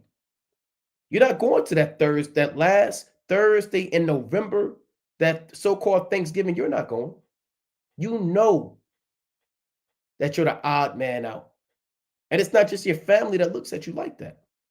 These powers, these world powers, look at all of us like that. They group us all in together, right? And they say, as long as the Israelites are here, there's no establishing a new world order. So they're looking to cut us down and destroy all of the children of Israel. That's what they would like to do, right? That's what this whole thing is about, right? That's what this whole thing is about. These quick reaction forces, right? To bring in laws to gather up the Israelites. And Antifa and other parties, they're just created as a means to essentially just be a distraction. Because we know what the real aim and what the real target is. Let's go to Wisdom of Solomon real quick. Chapter 1 and 9. Then I want to play this quick clip, right? So the Lord sees these counsels, man. Right? He sees these counsels. Right? Actually, I want Wisdom of Solomon 1 and 9. Right? Salakia. Wisdom of Solomon, chapter 1 and verse number 9. It reads, "For inquisition shall be made into the counsels of the ungodly, and the sound of his words shall come unto the Lord for the manifestation of his wicked deeds." So what is this saying? While this live is going on, while we're doing the work, you're having councils that are going on the left-hand side. These councils are not publicly televised. There are certain councils, think tanks, that Donald Trump is not invited to. JD Vance, he's not invited to. Putin, they're not invited to. Certain councils are above the powers that you know of. That's why we read that in Ecclesiastes chapter 5 and 8, where there be powers that are higher than they. So these councils are happening. But what is the Most High saying? He's going to make inquisition. The angels are there recording and reporting back to the Most High what their plans are, how they plan on exterminating the Israelites, rounding us up, trying to establish their new world order. The angels are there. They're inquiring and taking note of what's being spoken in the dark. That's why it says, "And the sound of his words shall come unto the Lord." Who's bringing up those words? The angels. They're bringing up every plan, every device, because they're not going to put it all on the internet. There are certain things that's only in their mind. But the angels, they know. And they're bringing it up to the Most High. Let me get another quick precept on that, about the sound of his words being brought before the Most High. This Ecclesiastes chapter 10 and verse 20, right? It reads, "Curse not the king, no, not in thy thought, and curse not the rich in thy bedchamber." So who's the king? The Most High. Who's the rich? The Israelites. Yeah, we're physically poor, but the Lord said, what? Thou art rich. And you're commanded not to think evil devices against us or the Most High, not even in your thoughts. Why? It says, "For a bird of the air shall carry the voice, and that which hath wings shall tell the matter." So the angels are telling, they snitching. And some secluded island, and some fireplace, as they sit and smoke cigars, and have little children as sex slaves, as they drink their wine mingled with baby blood and adrenochrome. You might think this is far-fetched. You could believe that if you want to. As wicked high priests offer children to Molech on the altar, as grunge metal music plays faintly in the background.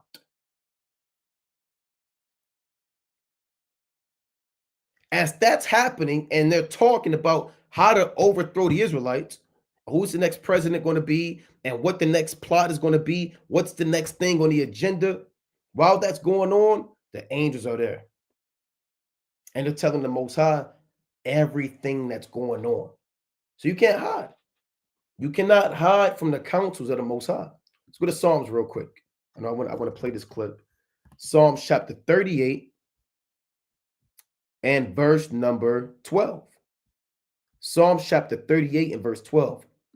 They also that seek after my life lay snares for me. And they that seek my hurt speak mischievous things and imagine deceits all the day long. And they have all the time in the world to do it. You don't have time to imagine deceits. You're imagining how to pay your bills, how to get your car fixed, how you gonna come up with money to have food, what you're gonna do if they cut SNAP, right? You're imagining and thinking how to survive every minute. These devils, what are they doing? What do they imagine? Deceit, lies, deception, and they seek our hurt.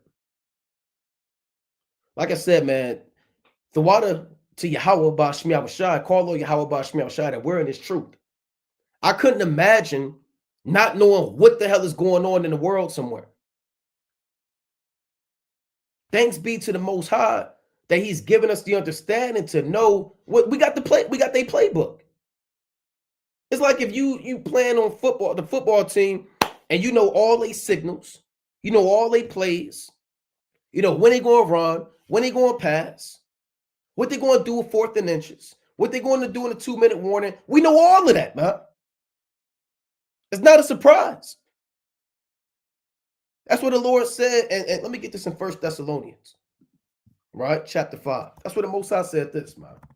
I couldn't imagine not having a playbook. That's where fear creeps in. It's a betraying of the succors which reasoneth offereth, pursuant to Wisdom of Solomon 17 and 12. That's where fear comes in. We don't have any reasoning and any understanding that the Most High is with you. Right?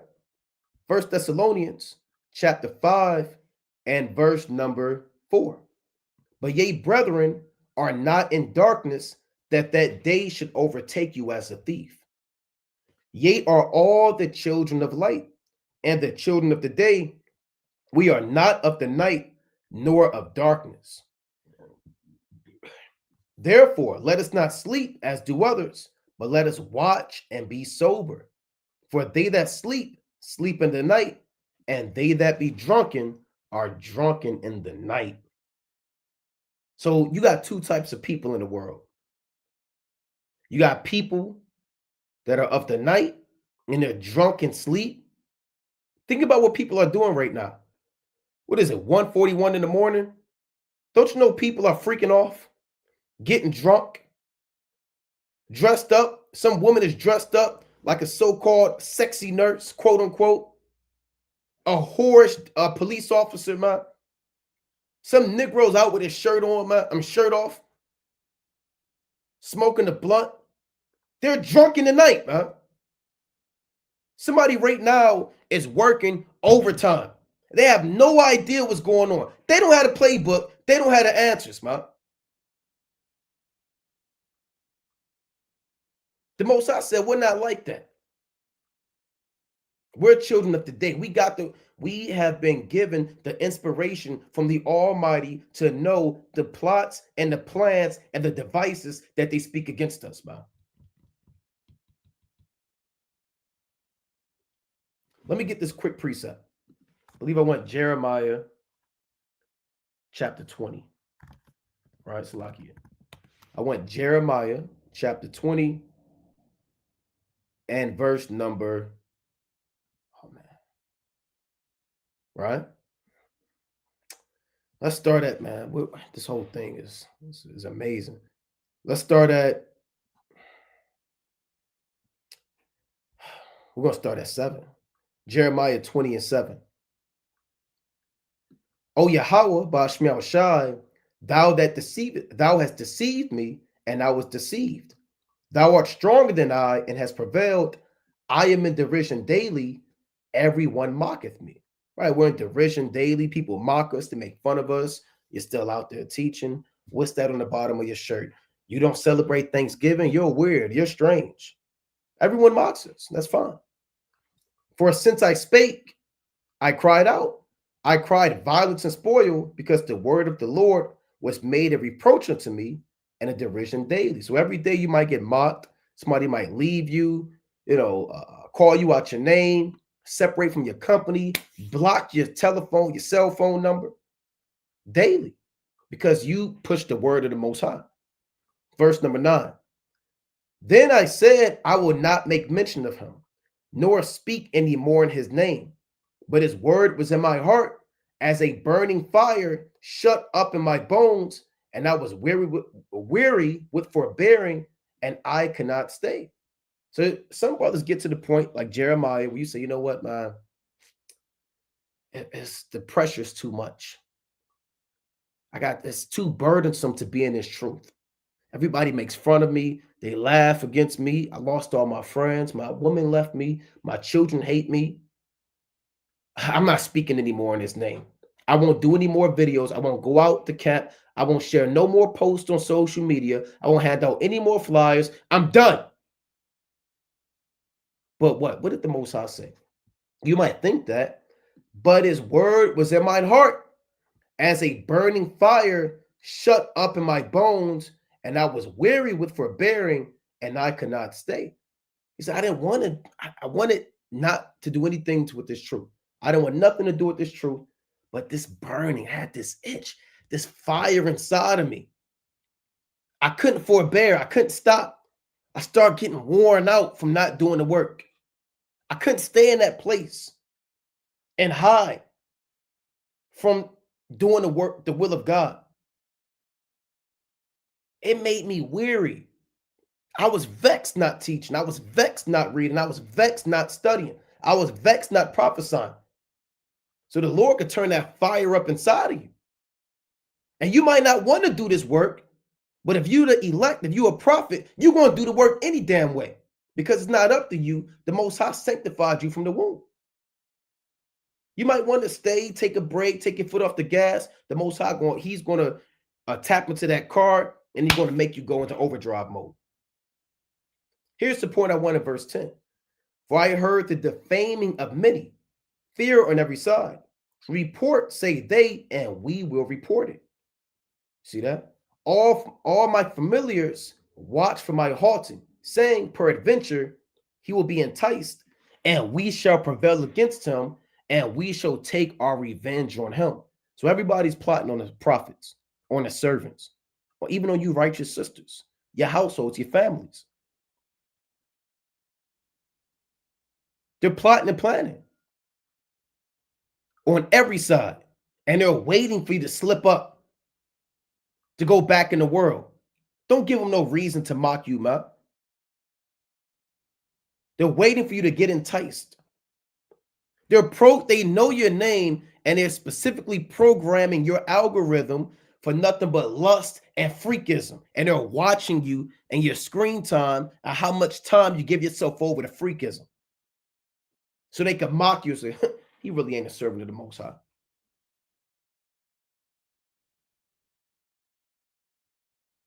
But what did the Most High say in verse 11? But the Lord is with me as a mighty terrible one. Therefore, my persecutors shall stumble, and they shall not prevail. They shall be greatly ashamed, for they shall not prosper. Their everlasting confusion shall never be forgotten. So the Most High is with us. It doesn't matter what they plan on doing.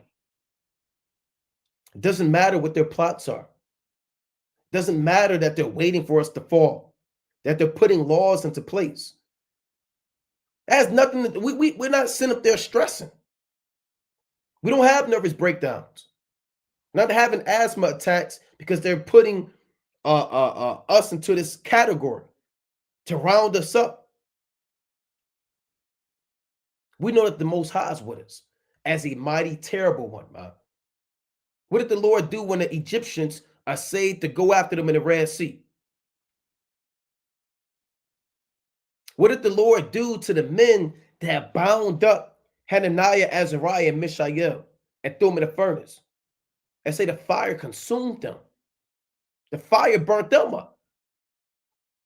What happened to the men that threw Daniel in the lion's den? Didn't the Lord bring salvation to Daniel? But he also destroyed the men that plotted against him. And the lions had mastery on them. Huh? And the scripture said, crushed them before they even hit the ground. Everybody that plots against the servants of the Most High, they get overthrown for what they tried to do against us, man. So, yeah, we know what they're planning and what they're plotting to do, and we don't fret. We don't fret. Right? Here's some more of their devices. I'm going to play this. It's from October 28th. And this guy's a devil, man. This guy is one of the top devils on the earth. Klaus Schwab of the World Economic Forum tells the world you need to accept a new level of transparency, aka the state will know everything you do. So they're looking to push this new agenda, this new world order. We read it in the additions to Esther, right? We may touch on it in the book of First Maccabees. You also read about it in Genesis, the 11th chapter. The concept of all nations coming together is an ancient philosophy, right? It's nothing new. They've always tried to extinguish the spirit of the children of God and conspire as a whole to take down the Most High and his son and all of the angels. That's how a wicked man is. Now I want to play the audio of this clip, right? So bear with me. Let me play the audio of this clip through the spirit and power of Yahweh Shemel Shai. This guy is an actual demon, right? So check out what he says. These are some of the devices we talked about. Their plots, snares, and traps that they have against the men of the Most High. Dans ce nouveau monde, Now it's in another language, but you can read the subtitles. On doit accepter, dans ce nouveau monde, on doit accepter une transparence. He said in this, I'm going to just go back in this new world, we must accept transparency. Dans ce nouveau monde, on doit accepter une transparence. Like he's speaking French. And I'll even say total transparency. And then, meaning what? Everything that you do, everywhere that you go, and it's like that now, but it's going to be enhanced. Everything you say, every website, all your money, every job, Ezekiel 28 is going to be fulfilled to the fullest. Where there is no secret that they can hide from thee. They want total transparency. Je dirais même une transparence totale. Tout va être transparent. Everything is going to be transparent. Where you're going. They might shut your damn car down. You can only drive this car. Here's where you're going to work at. Here's who you're going to marry. Here's how many kids you can have. You can only have 2 kids. 1 boy and 1 girl. Here's what stores you're allowed to go to. Here's where you can buy. Here's where you can't buy. You know? And all this is fair use. Fair use. Et il faut s'habituer, il faut se comporter. You have to get used to it. You have to behave accordingly. Ainsi. Ça devient, comment dirais-je, it becomes, how should I put it? Integrated into your personality. Intégré dans votre personnalité, mais si on n'a rien à cacher. But if you have nothing to hide, il ne faut pas avoir peur. You shouldn't be afraid. So these devils, they want to be like the Most High. They want to reform and be exactly like the Most High. Because only the Most High sees all things. Only the Most High knows all things. Only Yahweh Shemel Shai has angels that are 10,000, his eyes are 10,000 times brighter than the sun, beholding all the ways of men and considering their most secret parts. See, the so-called white man, he wants to tap into that spirit. He wants to know all the ways of men. He wants everybody to be a puppet and a slave. A puppet and a slave to a system that he's looking to create. Right now, I'm going to show this as well. Let me show this on the screen. Now, that guy, that's from the World Economic Forum. For brothers that don't know what the World Economic Forum is, right? Let me pull this up. World Economic Forum. It's this may be new to brothers or sisters, and that's fine, right? The World Economic Forum is an international nonprofit organization that brings together leaders from government, business, and academia, a civil society to address global issues. So this is where all of the top world leaders come together to determine, amongst other meetings, but to determine what they're going to do and how they're going to get it done. Now, check this out. Where is this at? This is another clip. This is what the World Economic Forum said by 2030. Now, if brothers remember, or if you've been watching, Jamaica just got hit with a hurricane. Now, what they're saying is that hurricane was manufactured, which is not hard to believe. You know, these devils, man, they're full of lust and lies. But I kind of jumping the gun, but they have a plan called Jamaica 2030. Right? Jamaica, I believe I had it pulled up. I'm gonna touch on that too. Where is that at?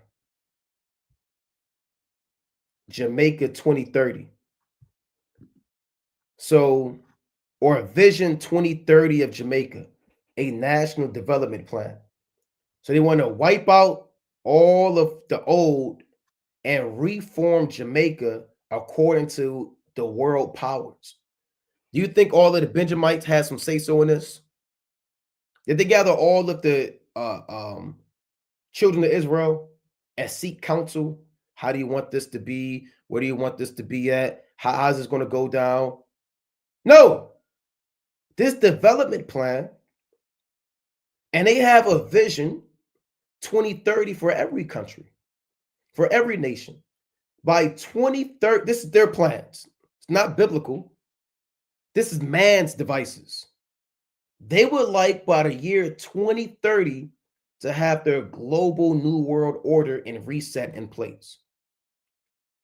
By the year 2030, how finances are going to work, housing is going to work, who's going to have certain privileges, potentially social credit scores, right? How income is going to be distributed, the digital system. So they have Vision 2030 Jamaica, but they have a vision for all different nations. What did it tell you in Psalms 49 and 11, right? What does it say? And I'm gonna go back to that, right? Because we got a lot more we got to get into. But this is Psalms 49 and 11. Their inward thought is that their houses shall continue forever, and their dwelling places to all generations. They call their lands after their own names. So their inward thought is they're going to be here 5 more years. Only the Most High know if you're going to be here to 2030. Who the hell do you think you are, man? To say, okay, here's how things are going to go in 2030. We know we're going to be here. It's a rough patch we're going through now, but then you kind of know we're going to set this up, and you're going to live over here, and you're going to live over here, and this is wickedness, man. These are their thoughts and devices. And they have a vision for the Israelites. They don't want you to be here in 2030.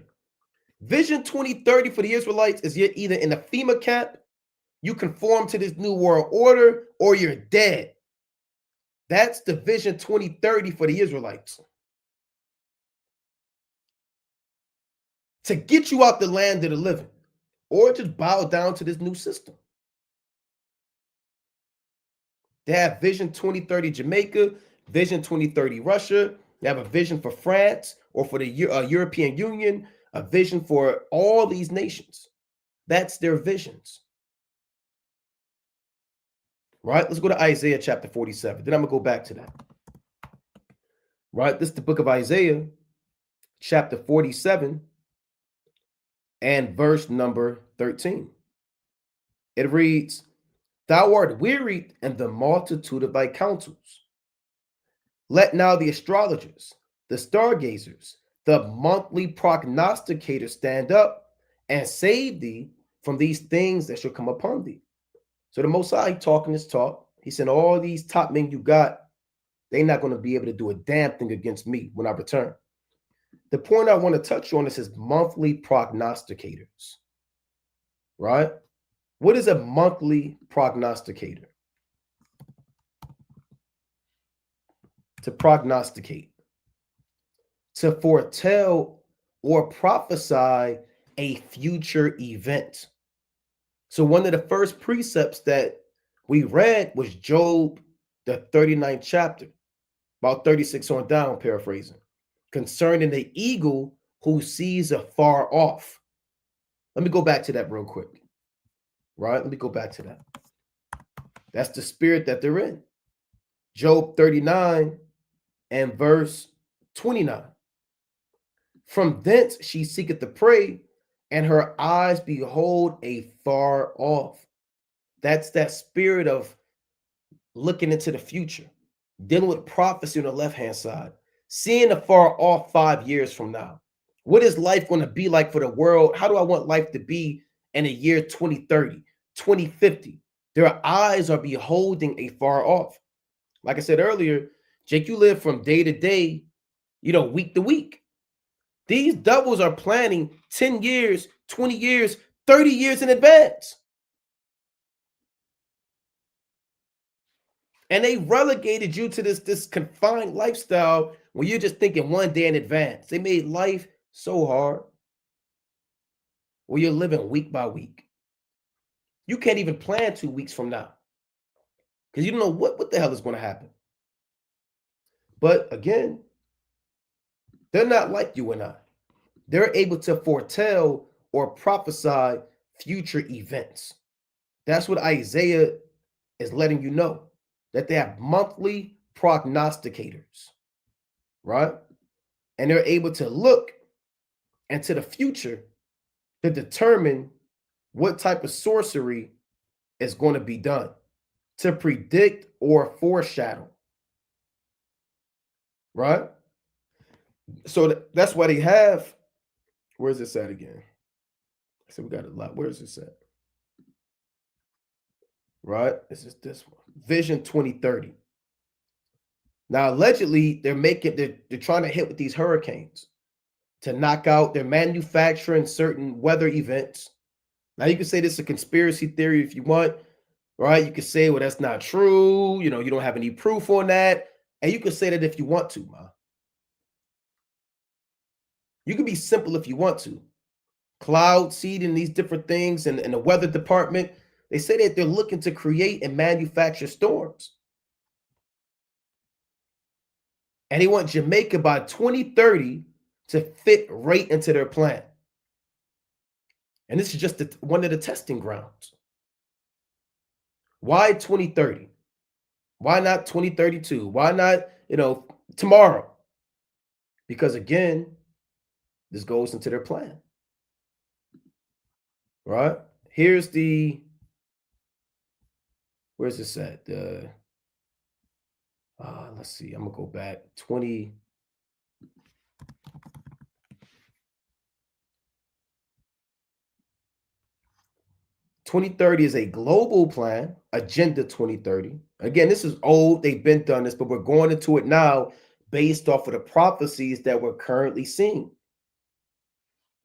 Agenda 2030 is a global plan for sustainable development adopted by the United Nations in 2015, centered on 17 sustainable development goals to be achieved by the year 2030. Right? So this is a global plan to put things into place and how they want it to be. And they didn't get counsel from the Most High. The Lord could destroy this place in 2026, tomorrow. But he said, to hell with that, man. I thought the Most High said in James. Let's get this in James, the 4th chapter. They said, to hell with that, man. This is how we know things are going to go.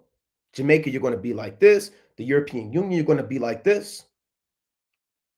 This is James chapter 4 and 13. Go to now, ye that say today or tomorrow we will go into such a city and continue there a year and buy and sell and get gain. A lot of people say that, man, tomorrow we're going to do this. I'm going to go buy. I got to make these moves. I got to run to the store. I got a few errands I got to do. I'm going to buy and sell and get gain.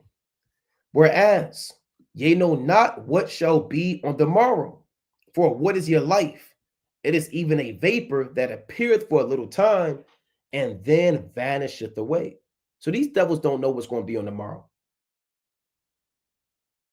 See, not only that, the Most High tells you how this thing is going to play out.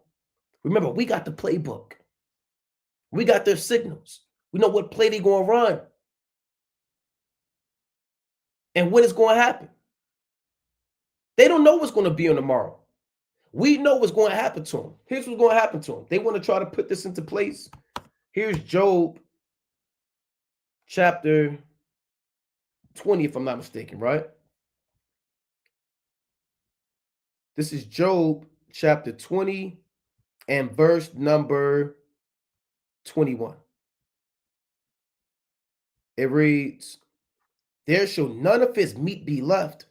Therefore shall no man look for his goods. Meaning he's not going to have anything.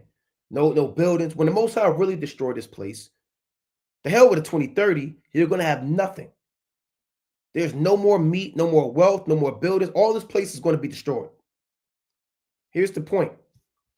In the fullness of his sufficiency, he shall be in straits, and every hand of the wicked shall come upon them.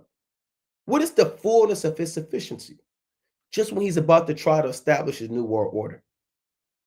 When he's hiding in his military base. When he thinks that his agendas and plans are going to finally come into fruition. Remember, these devils have been planning this stuff for hundreds of years. And just when he thinks he's good, he got it made, and he puts it into place, and he controls these cities, and you can't travel here, you can't buy here. Just when he thinks he's about to do that, the Most High said, I'm going to bring hell upon him. He's going to be in straits. And that's when the missiles are going to launch, and that's when Yahweh Shah is going to return. And the fullness of his sufficiency, he shall be in straits, meaning he's going to be stuck between the rock and the hard place. He's going to be afflicted, if you can understand. And every hand of the wicked shall come upon him. And every hand of the wicked, meaning the rest of the people on the earth. When you look this word up in the Hebrew, it means all of their subjects, all of their laborers, their slaves, everybody that they've had a subjection, right? That's what it means. Here's the word wicked, and in its proper context in the Hebrew, it says laborer, sufferer, wretched one, the workman, the laborer. So everybody who has been enslaved by the Federal Reserve, by his finances, right? By his dollar, by his currency, by his philosophies, by his weapons and policies, all of these nations are going to rise up against him. All the people that toiled. Look at this. Toiling. Concretely, a laborer, a sorrowful that laboreth, that is a misery. Right? These are people who are catching hell from the so-called white man, whose lands have been stolen from them, whose children have been sex trafficked to global elites to be devoured and to be popped and sold. Just calling it like it is. It's our job to call it like it is, man. Whose oil fields and resources have been forcibly taken away from them by the edge of the sword. who's been invaded, beguiled, who's, public leaders that invested in the well-being of their citizens have been assassinated by the CIA and other damn powers and regimes. All these nations are in misery, and they're all catching hell. And the Most High said, every one of them, they're going to rise up against the so-called white man. Right? They're going to rise up. That's why in Habakkuk, let's go to Habakkuk real quick. Then I'm going to go back to Job. Habakkuk, or some brothers say Habakkuk, right? Habakkuk chapter 2 and verse number 8, right? Habakkuk chapter 2 and 8. Because thou hast spoiled many nations, all the remnant of the people shall spoil thee, because of men's blood, and for the violence of the land, of the city, and of all that dwell therein. So this links directly up with Job. When they want to establish your new world order and put these agendas, and 2030 agenda, that's just one amongst many. They have many more operations and many more plans. They have things that the public doesn't even know about. They're completely oblivious to. But the Most High is telling you how it's going to go down. Even in Obadiah says, they that eat the bread with thee have deceived thee. In due season, these nations are going to turn against America. The European Union or NATO, they're going to turn against America. There's Revelation chapter 17, 16 on down. The kings of the East, they're going to turn against America. You're going to begin to slowly watch America unravel. The dollar continually go to naught, and everybody turn their back. I'm not sure if brother seen the handshake between what's this guy, man? The leader of China. I can never really pronounce his name. Let's see if I can get this handshake. What the hell is handshake login? Handshake between Trump and what's this guy's name, man? I can't pronounce his name. Right, Chinese. I'll just put this. I can't think of his name. So Salakia, Chi something. Chi. Now, when you watch this video, Trump was not in control. This video is a living image of America losing all power. Now, when Trump go to other nations, Trump kind of shake their hand. He be squeezing Macron's hand in France, lifting them up and down. He be 360 in people, man. He be spinning them around, doing the 360. He didn't do that with this guy. Not at all. Never happened. He tried to butter this guy up, tell a joke, make him laugh. Hey, this guy was holding his hand like, man, you cussing him out. Now, let me see if I can find a footage on that. And this thing was real, man. This was a tense situation. Right?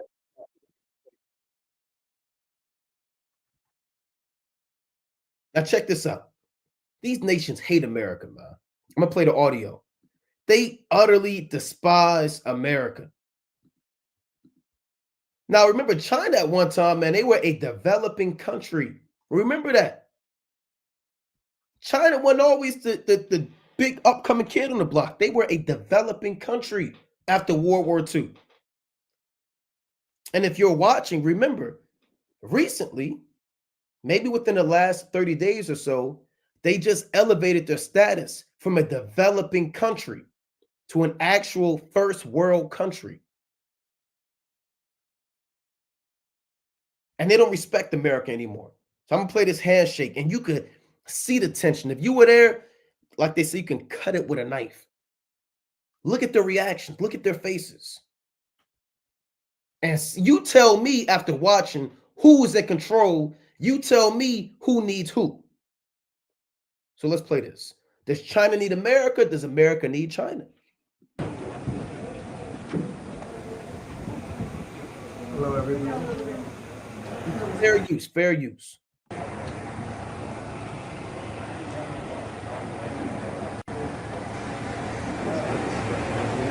Mr. President, the President of the People's Republic of China. Good to meet you. Great pleasure to see you again. See, you got to know body language. See, Trump kind of leaning in the helm. Trump looking at him. That's how your women look at you, man. You know? Your children, they begging for your attention. Please look at me, notice me. This guy just shaking his hand like this. I hate you, damn devil, man. I mean, I'm gonna let it play. I'm not gonna pause it. Salakia. Getting excited. You let it play. Mr. President, the President of the People's Republic of China. Good to meet you. Great pleasure to see you again. Good to see you again. Me too.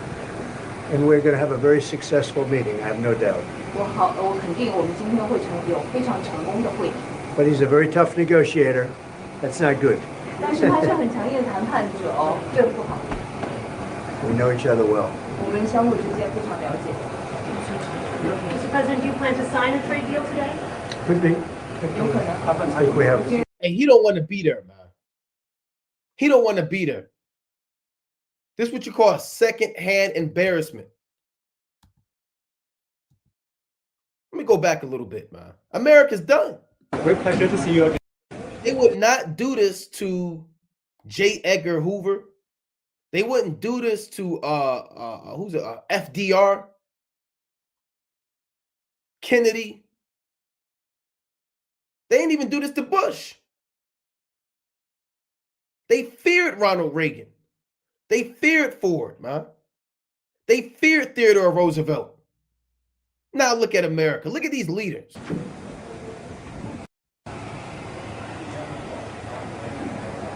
Look at him waiting. Got him waiting. He's supposed to be the leader of the free world. Why are you waiting? They supposed to be waiting on you. Mr. President, the President of the People's Republic of China. Show up when he want to show up. Good to meet you.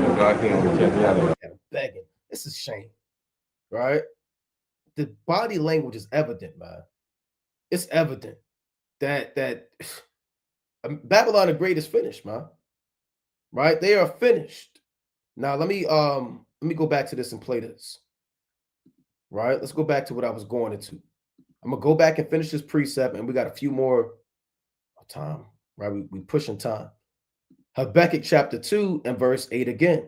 Because thou hast spoiled many nations, all the remnant of the people shall spoil thee, because of men's blood and for the violence of the land, of the city, and of all that dwell therein. So all these other nations are going to rise up against Babylon the Great. So they would like to establish, and it may seem like the nations are all involved, but eventually they have to be destroyed.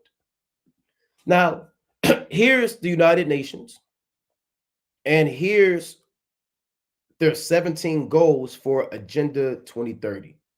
Right? I'm not going to read them all. Right? Poverty, zero hunger.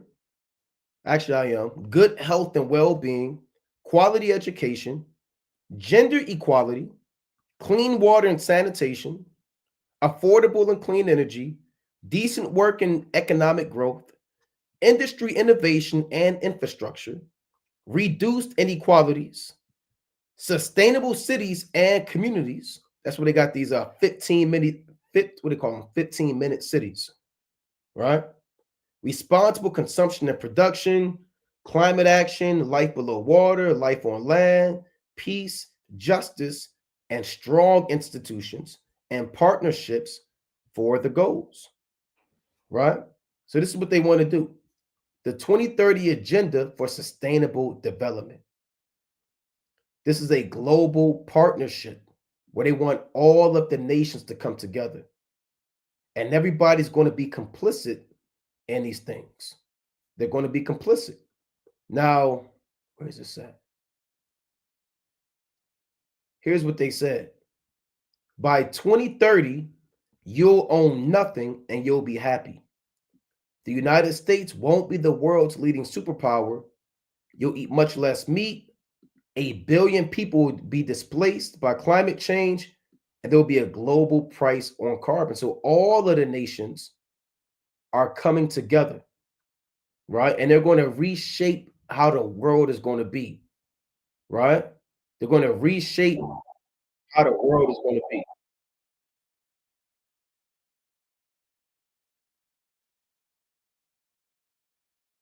Look at this. They say we won't transport organs. These are some of the things they want to do. We'll print new ones instead. Let me play this from the beginning. 8 predictions for the world in 2030. Again, who's predicting this? They're monthly prognosticators. They're warlocks. They're wizards. They're wise men. Remember, this devil has wise men on the left-hand side that he consults with on how to overthrow the powers that be. 8 predictions for the world in 2030. And we don't want to be here in 2030. Let's just put that out there. Well, brother, why you don't want to be here, bro? Because this place is wicked, man. We want this place to go down yesterday, last week, 2030.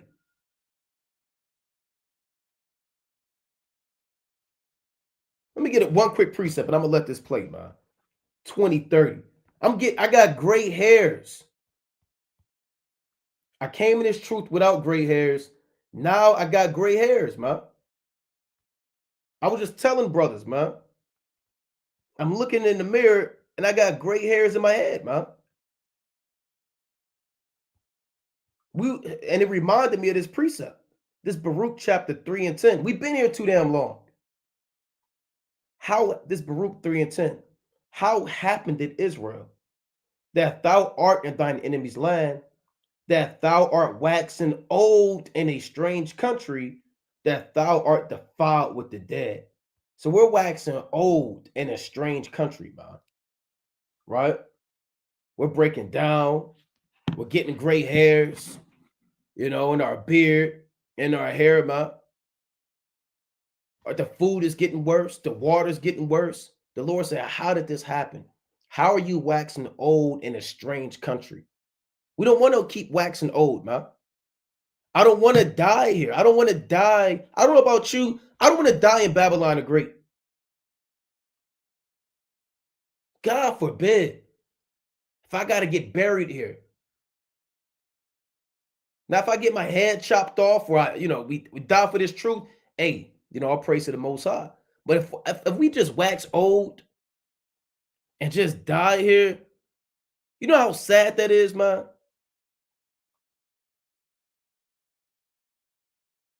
That's why we're compelled to do this work. Not that we may expedite the prophecy, because the Most High is going to do things on his time. But last time I checked, it said, hurt not the earth, nor the seas, nor the tree, until we have sealed the servants of our God and their foreheads, which means we have to do the work that the elect may hear and be sealed. So the Most High can destroy this place. That's the only way to stop waxing old in a strange country. You got to get up and do work. And all labor there is profit. So let me play this, right? 8 predictions for the world in 2030.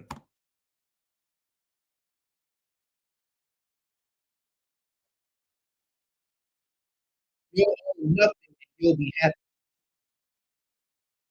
Where's that at? Where's that at in the Bible where you're supposed to own nothing to be happy? If you don't own it, if you own nothing, then who owns it?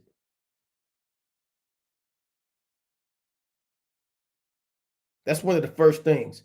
You'll own nothing and you'll be happy. These are part of their plans. Taking away your housing, taking away your ability to control money, to open up big capitalism, all the things that you're accustomed to, they say you'll be fine. You'll own not a damn thing. We'll own everything for you, and we'll give it to you when we feel like giving it to you. This is a dystopian spirit that the Most High is putting on the earth. It's like something from a movie.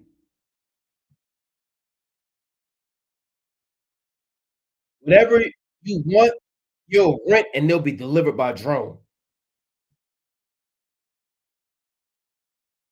The U.S. won't be the world's power. A handful of countries will dominate. We won't die waiting for an organ donor. We won't transplant organs. We'll print new ones instead. So this place has to go. You're not going to be able to own anything. They're printing out and manufacturing the creation of God. What did the Most High say? Print organs. This is what they're telling you they're going to do. Imagine what they're not telling you. They may have them like the movie The Matrix. When you watch The Matrix, they was breeding people, man. I just watched The Matrix again, maybe about 4 months ago.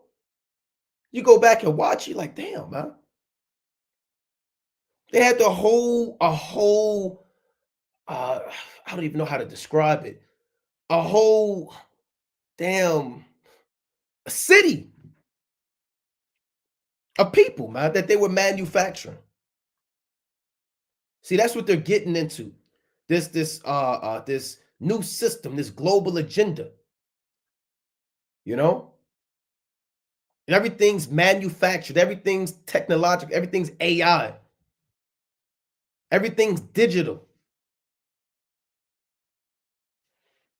We won't transplant organs. We'll print. How proud is that? They're gonna do things. Again, be mindful. This is what they're telling you they're gonna do.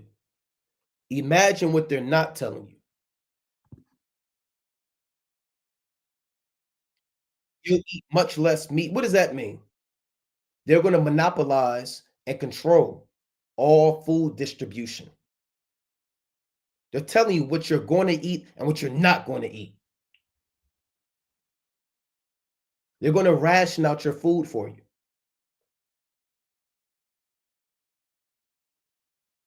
I saw a social credit score. Digital system. You go to the store. Here, you hand out you get 1 carton of eggs, you get 1 loaf of bread, you get 1 carton of milk, and you can only have 2 children, right? And you go home and you eat that. Some meat that was made in the laboratory. Here's the music that you can listen to for the day. You look up, you see the chemtrails again, 15 jets of chemtrails flying over you. No churches, no mosque. Just a system of pure wickedness.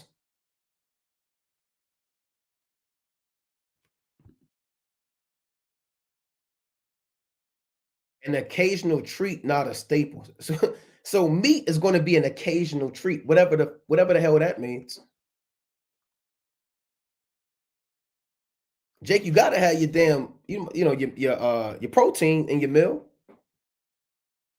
Yeah, your protein, you got your vegetables. You might have a biscuit, man.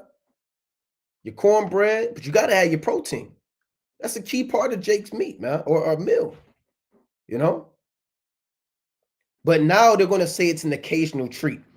It might be your so-called birthday, and they get an alert in some digital system, and you get your this alert, and you can go and pick up your damn 1 piece of steak from some AI robot that grabbed it from the store and put it in your bag. Because they ain't gonna have probably no cashiers. They ain't gonna have no grocery clerks, man. They're gonna have some robot pick your meat up. It's gonna be printed out. You're gonna go to the store. It's gonna be printed out from a 3D printer right in front of you. You're gonna have gray on. It's gonna be an overcast. They're gonna robotic hand. They're gonna take it. They're gonna put it in your bag. Wherever you pay for it, they're going to have you pay for it with the same currency. You're going to go home, huh? And you're going to eat that occasional treat. And you're going to have joy in that piece of meat that you got for the year.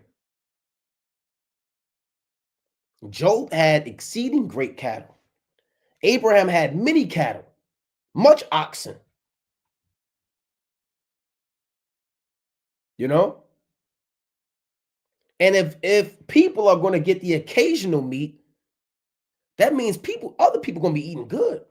These elites, maybe people with top social credit scores, people that kind of live lavishly, they're going to eat good. But everybody else on the bottom of the pole, you're going to kind of just, hey, here's this, and here's that. This is madness. This is madness.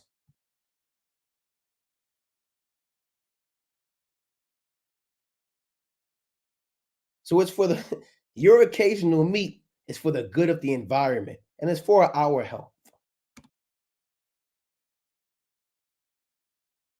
A billion people, that's some wild number they throw out there. Watch these devils and the wild numbers they throw out there will be displaced by climate change. You heard what Bill Gates said about climate change. He denounced it.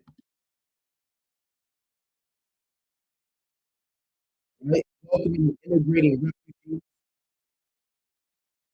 Polluters will have to pay to emit carbon dioxide.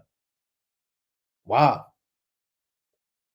You see that? So that's called monitoring your carbon footprint.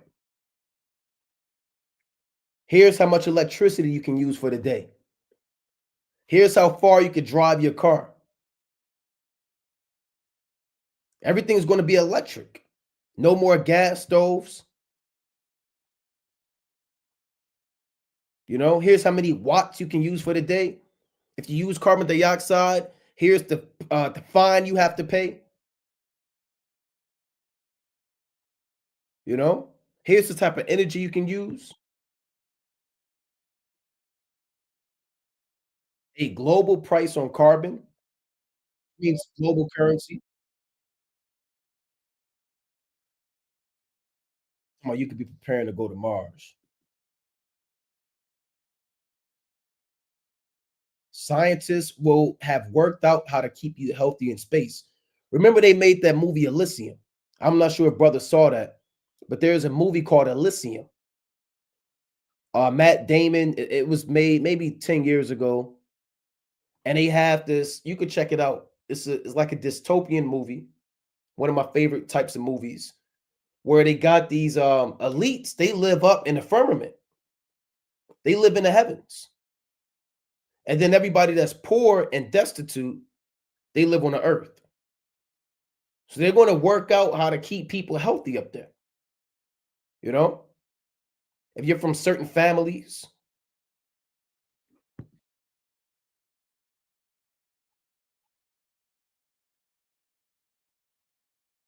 Western values will have been tested to the breaking point. Checks and balances.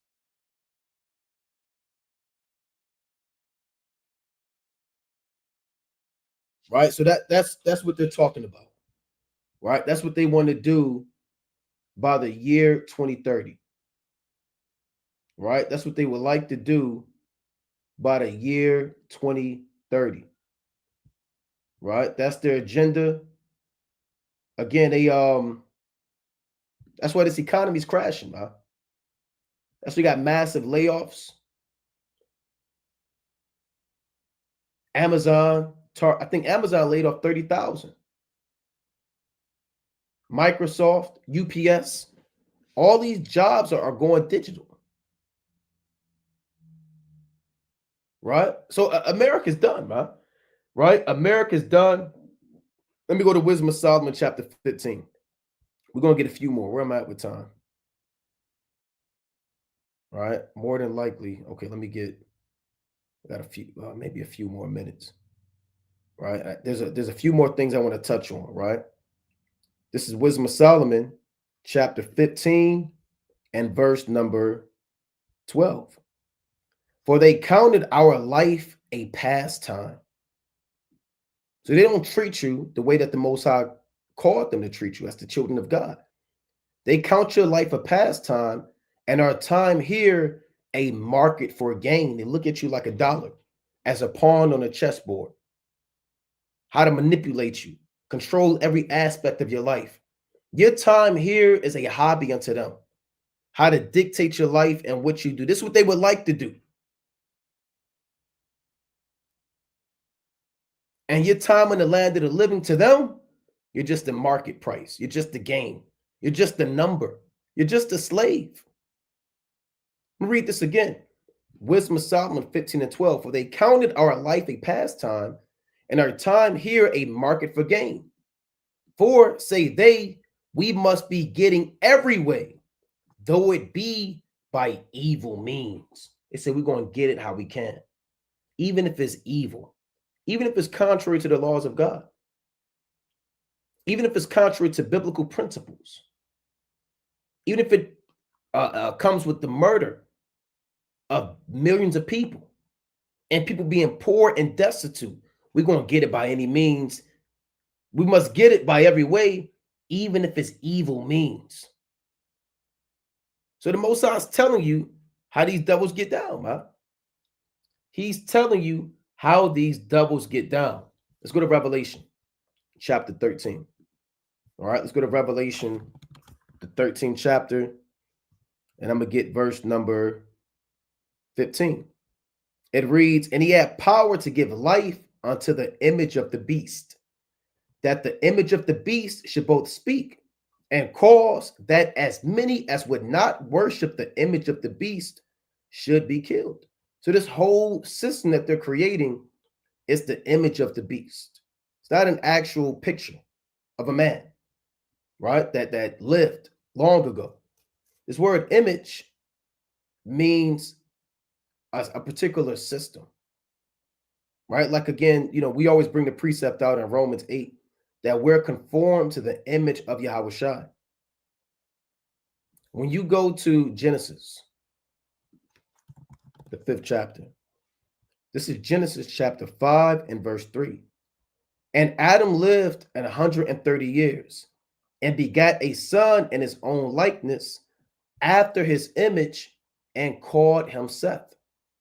So Adam had Seth as his son, and Seth was of Adam's likeness. He looked like him on a physical level, but also on a spiritual level, he was like Adam. That's what this means, after his image. So Adam was made to be upright. Seth was upright. Enos was upright. We were made and we're continually being made after the image of the Most High. The so-called white man, he wants to make us after his image. Let's get this in Colossians chapter 3 and verse number 10. Colossians 3 and 10. And that put on the new man, which is renewed in knowledge after the image of him that created him. So you have the image of Yahweh, Bashmi Yahushua, that we're supposed to bow down to and worship and be molded to, which is not an actual image. It means the spirit of righteousness and godliness. Then you have the image of the beast. So this is an image on the left-hand side. The spirit of the Roman Empire, the spirit of control and his system that he gives life unto.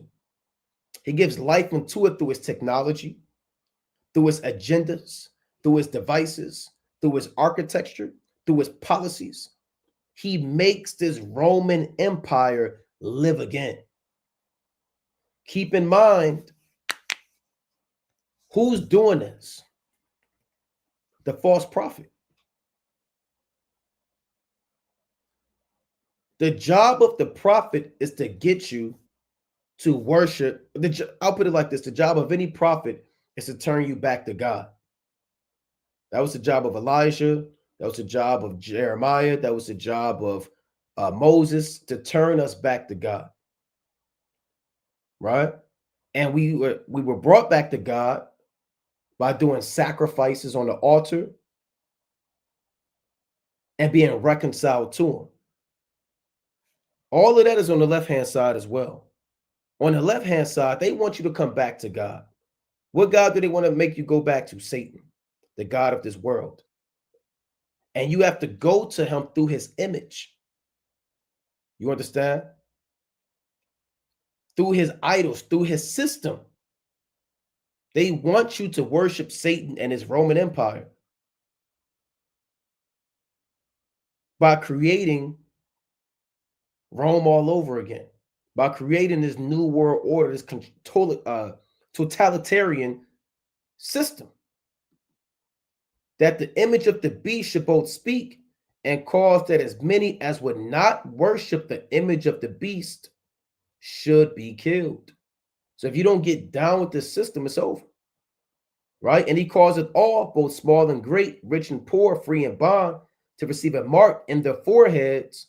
It's like in their right hand or in their foreheads. And that no man might buy or sell, save he that had the mark, or the name of the beast, or the number of his name. Right? Here, and Slakia, the mark, the name, and the number, they're all one and the same. It's all spiritual. The number of the beast is not a literal number that you're going to get. It's not the lines of a barcode. The name of the beast is not an actual name that you get. Here's a name. It says the beast with two horns like a lamb and it spake as a dragon. You wear that name tag. Now you can buy yourself. Okay, I got the name of the beast right here. Okay, it says Babylon the Great, two horns like a lamb, but it spake as a dragon. Thank you, sir. I can buy and sell. Oh, here's his number. Right? I got his number 666 on my right hand, and I got it on my forehead. You see the 666 right here? Okay, you see it's on my hand. Now I can buy and sell. It's not a literal name. Doesn't mean a literal number. It's not a literal mark. All of this goes into one and the same of conforming to this system and this new world order by accepting what they're pushing out there. And we see what they're beginning to push. We see this agenda that they're beginning to do under this global order. It's going to get to the point where you're going to not have access to funds. You're going to be cut off from this system. You're going to be on the outside looking in. You're going to be blacklisted, blackballed. You're going to be like Mattathias in the book of First Maccabees, who had to flee in the wilderness because he wouldn't offer swine's flesh on the altar. Right? All these things are going to befall the sons of God in the last days. Now, there was maybe another thing I had. They have, where's this at? I may get this. Right? They said,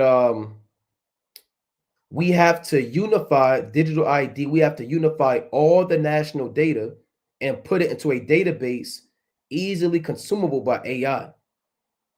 Right? So your finances, your access to loans, your access to housing, your access to food, all of that is going to be linked into this digital system. You understand? So if you bow down to this new world order, and they're going to put more things into place. Eating food, even the second entrance says eating food sacrificed to idols.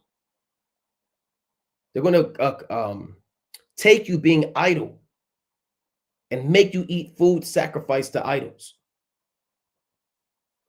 So there's more that this devil has. But right now we're beginning to see what they're doing, right? And what they plan on doing with this system and their agenda that they're looking to create. Right? They want to control your browsing habits. What you can look up, what you can't look up. Delete bank accounts.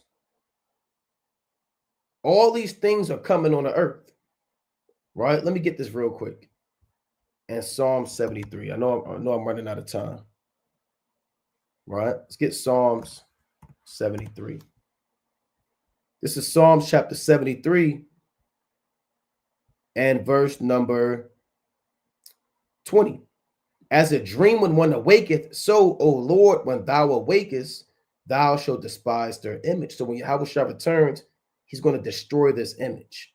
Not a literal image, not a literal name, not a literal number, but it all represents the system and an acceptance of their philosophies, their doctrines, their policies.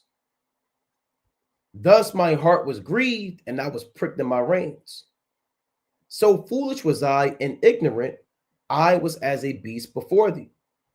Nevertheless, I am continually with thee. Thou hast holding me by my right hand.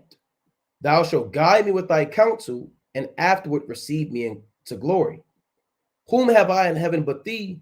There is none upon the earth I desire beside thee. My flesh and my heart faileth, but the Most High is my strength of my heart and my portion forever. For lo, they that are far from thee shall perish. Thou hast destroyed all them that go a whoring from thee. But it is good for me to draw near to the Most High. I have put my trust in Yahweh Bashmi Abishai, that I might declare all thy works. So it's good to put your trust in the Most High, because these devils, man, they're looking to afflict the entire earth, right? They're looking to afflict the entire earth. If you're not building up faith now, then what are you doing? If you're not praying for more wisdom, what are you doing? Praying for hope and that the Most High guides you and protects you in these evil times, then what are you doing? This is Judith chapter 2 and 2. So he called unto him all his officers and all his nobles, and communicated with them his secret counsel, and concluded the afflicting of the whole earth out of his own mouth. This is what Nebuchadnezzar wanted to do. He gathered all of his top men with secret counsels and agendas and plans, and said that we want to afflict the whole earth. There's no new thing under the sun.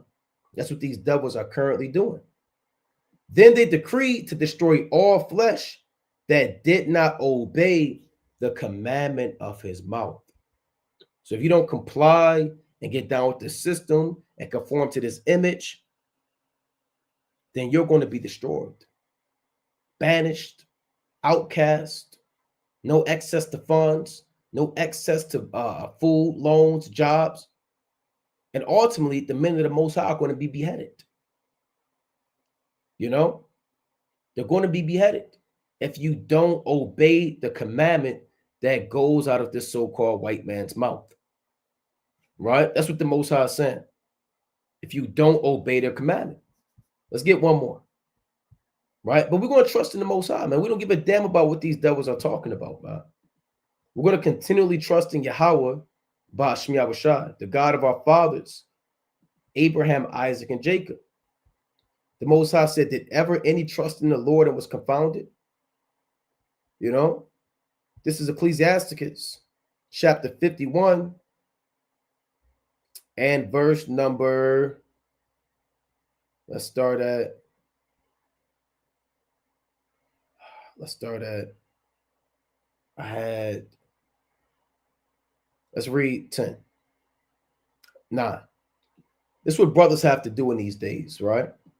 Then lifted I up my supplication from the earth and prayed for deliverance from death. I called upon the Lord, the Father of my Lord, that he would not leave me in the days of my trouble and in the time of the proud when there was no help. The time of the proud is Jacob's trouble.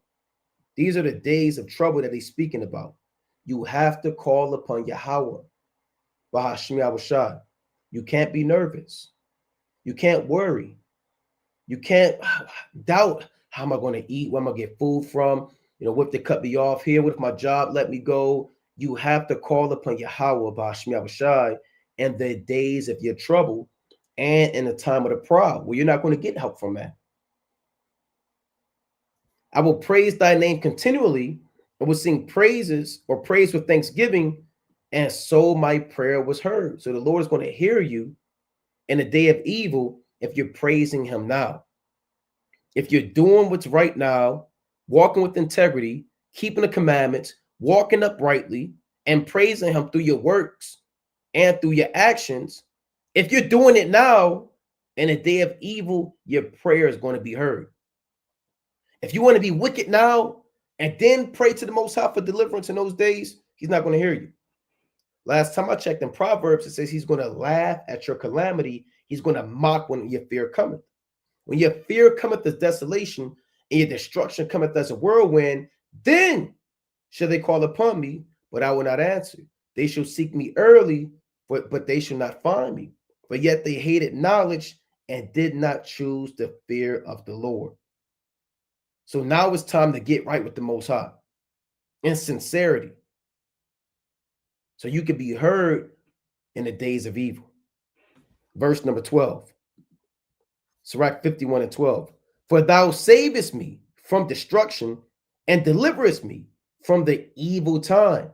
Therefore will I give thanks and praise thee and bless thy name, O Yahweh, Bahashim Yahushua. So with that, we're going to close up, giving, of course, our honor and glory to Yahweh, Bahashim Mashiach Wamalak Yahushua. Again, this is nothing new. They did this in the days of Genesis, the 11th chapter, where all nations became one. And that was a conspiracy. I tell you that in Wisdom of Solomon, the 10th chapter. That was an actual conspiracy. They did it in the first Maccabees, the first chapter. When you go back and read that, they said, let us all be one people. They're doing it now. They did it in the days of the Persian Empire. There is no new thing under the sun. And always in Genesis, the number one threat were the sons of God. The men of Eber, the men of Peleg, who didn't get down with Nimrod. In the days of the Persian Empire, you had men that didn't bow down. You had Mordecai. You had Daniel. You had these different men that refused to bow down to Haman. Mordecai didn't kiss the ring and bow down to Haman or Haman. In these days, you cannot bow down to the system and bow down to this beast. You have to keep the laws until death. You have to believe until death. It tell you in Sirach 4:28, strive for the truth until death, and Yahweh, Bahashim Yahushua, shall fight for you, man. These are the days of praying fervently, getting right with the Most High, casting off your sins, walking with integrity, walking in honor, and not making any excuses. The days of excuses have to expire. They have to be done today. You see what these devils are doing, man. They're putting the quick action forces in these different states. Trump is moving to a military base, and all his top officials, they know this place is going down. So it's time to build up our trust and faith in the Most High and cast off that weak nature and those sins that easily beset you, man. So with that, we're going to close up again.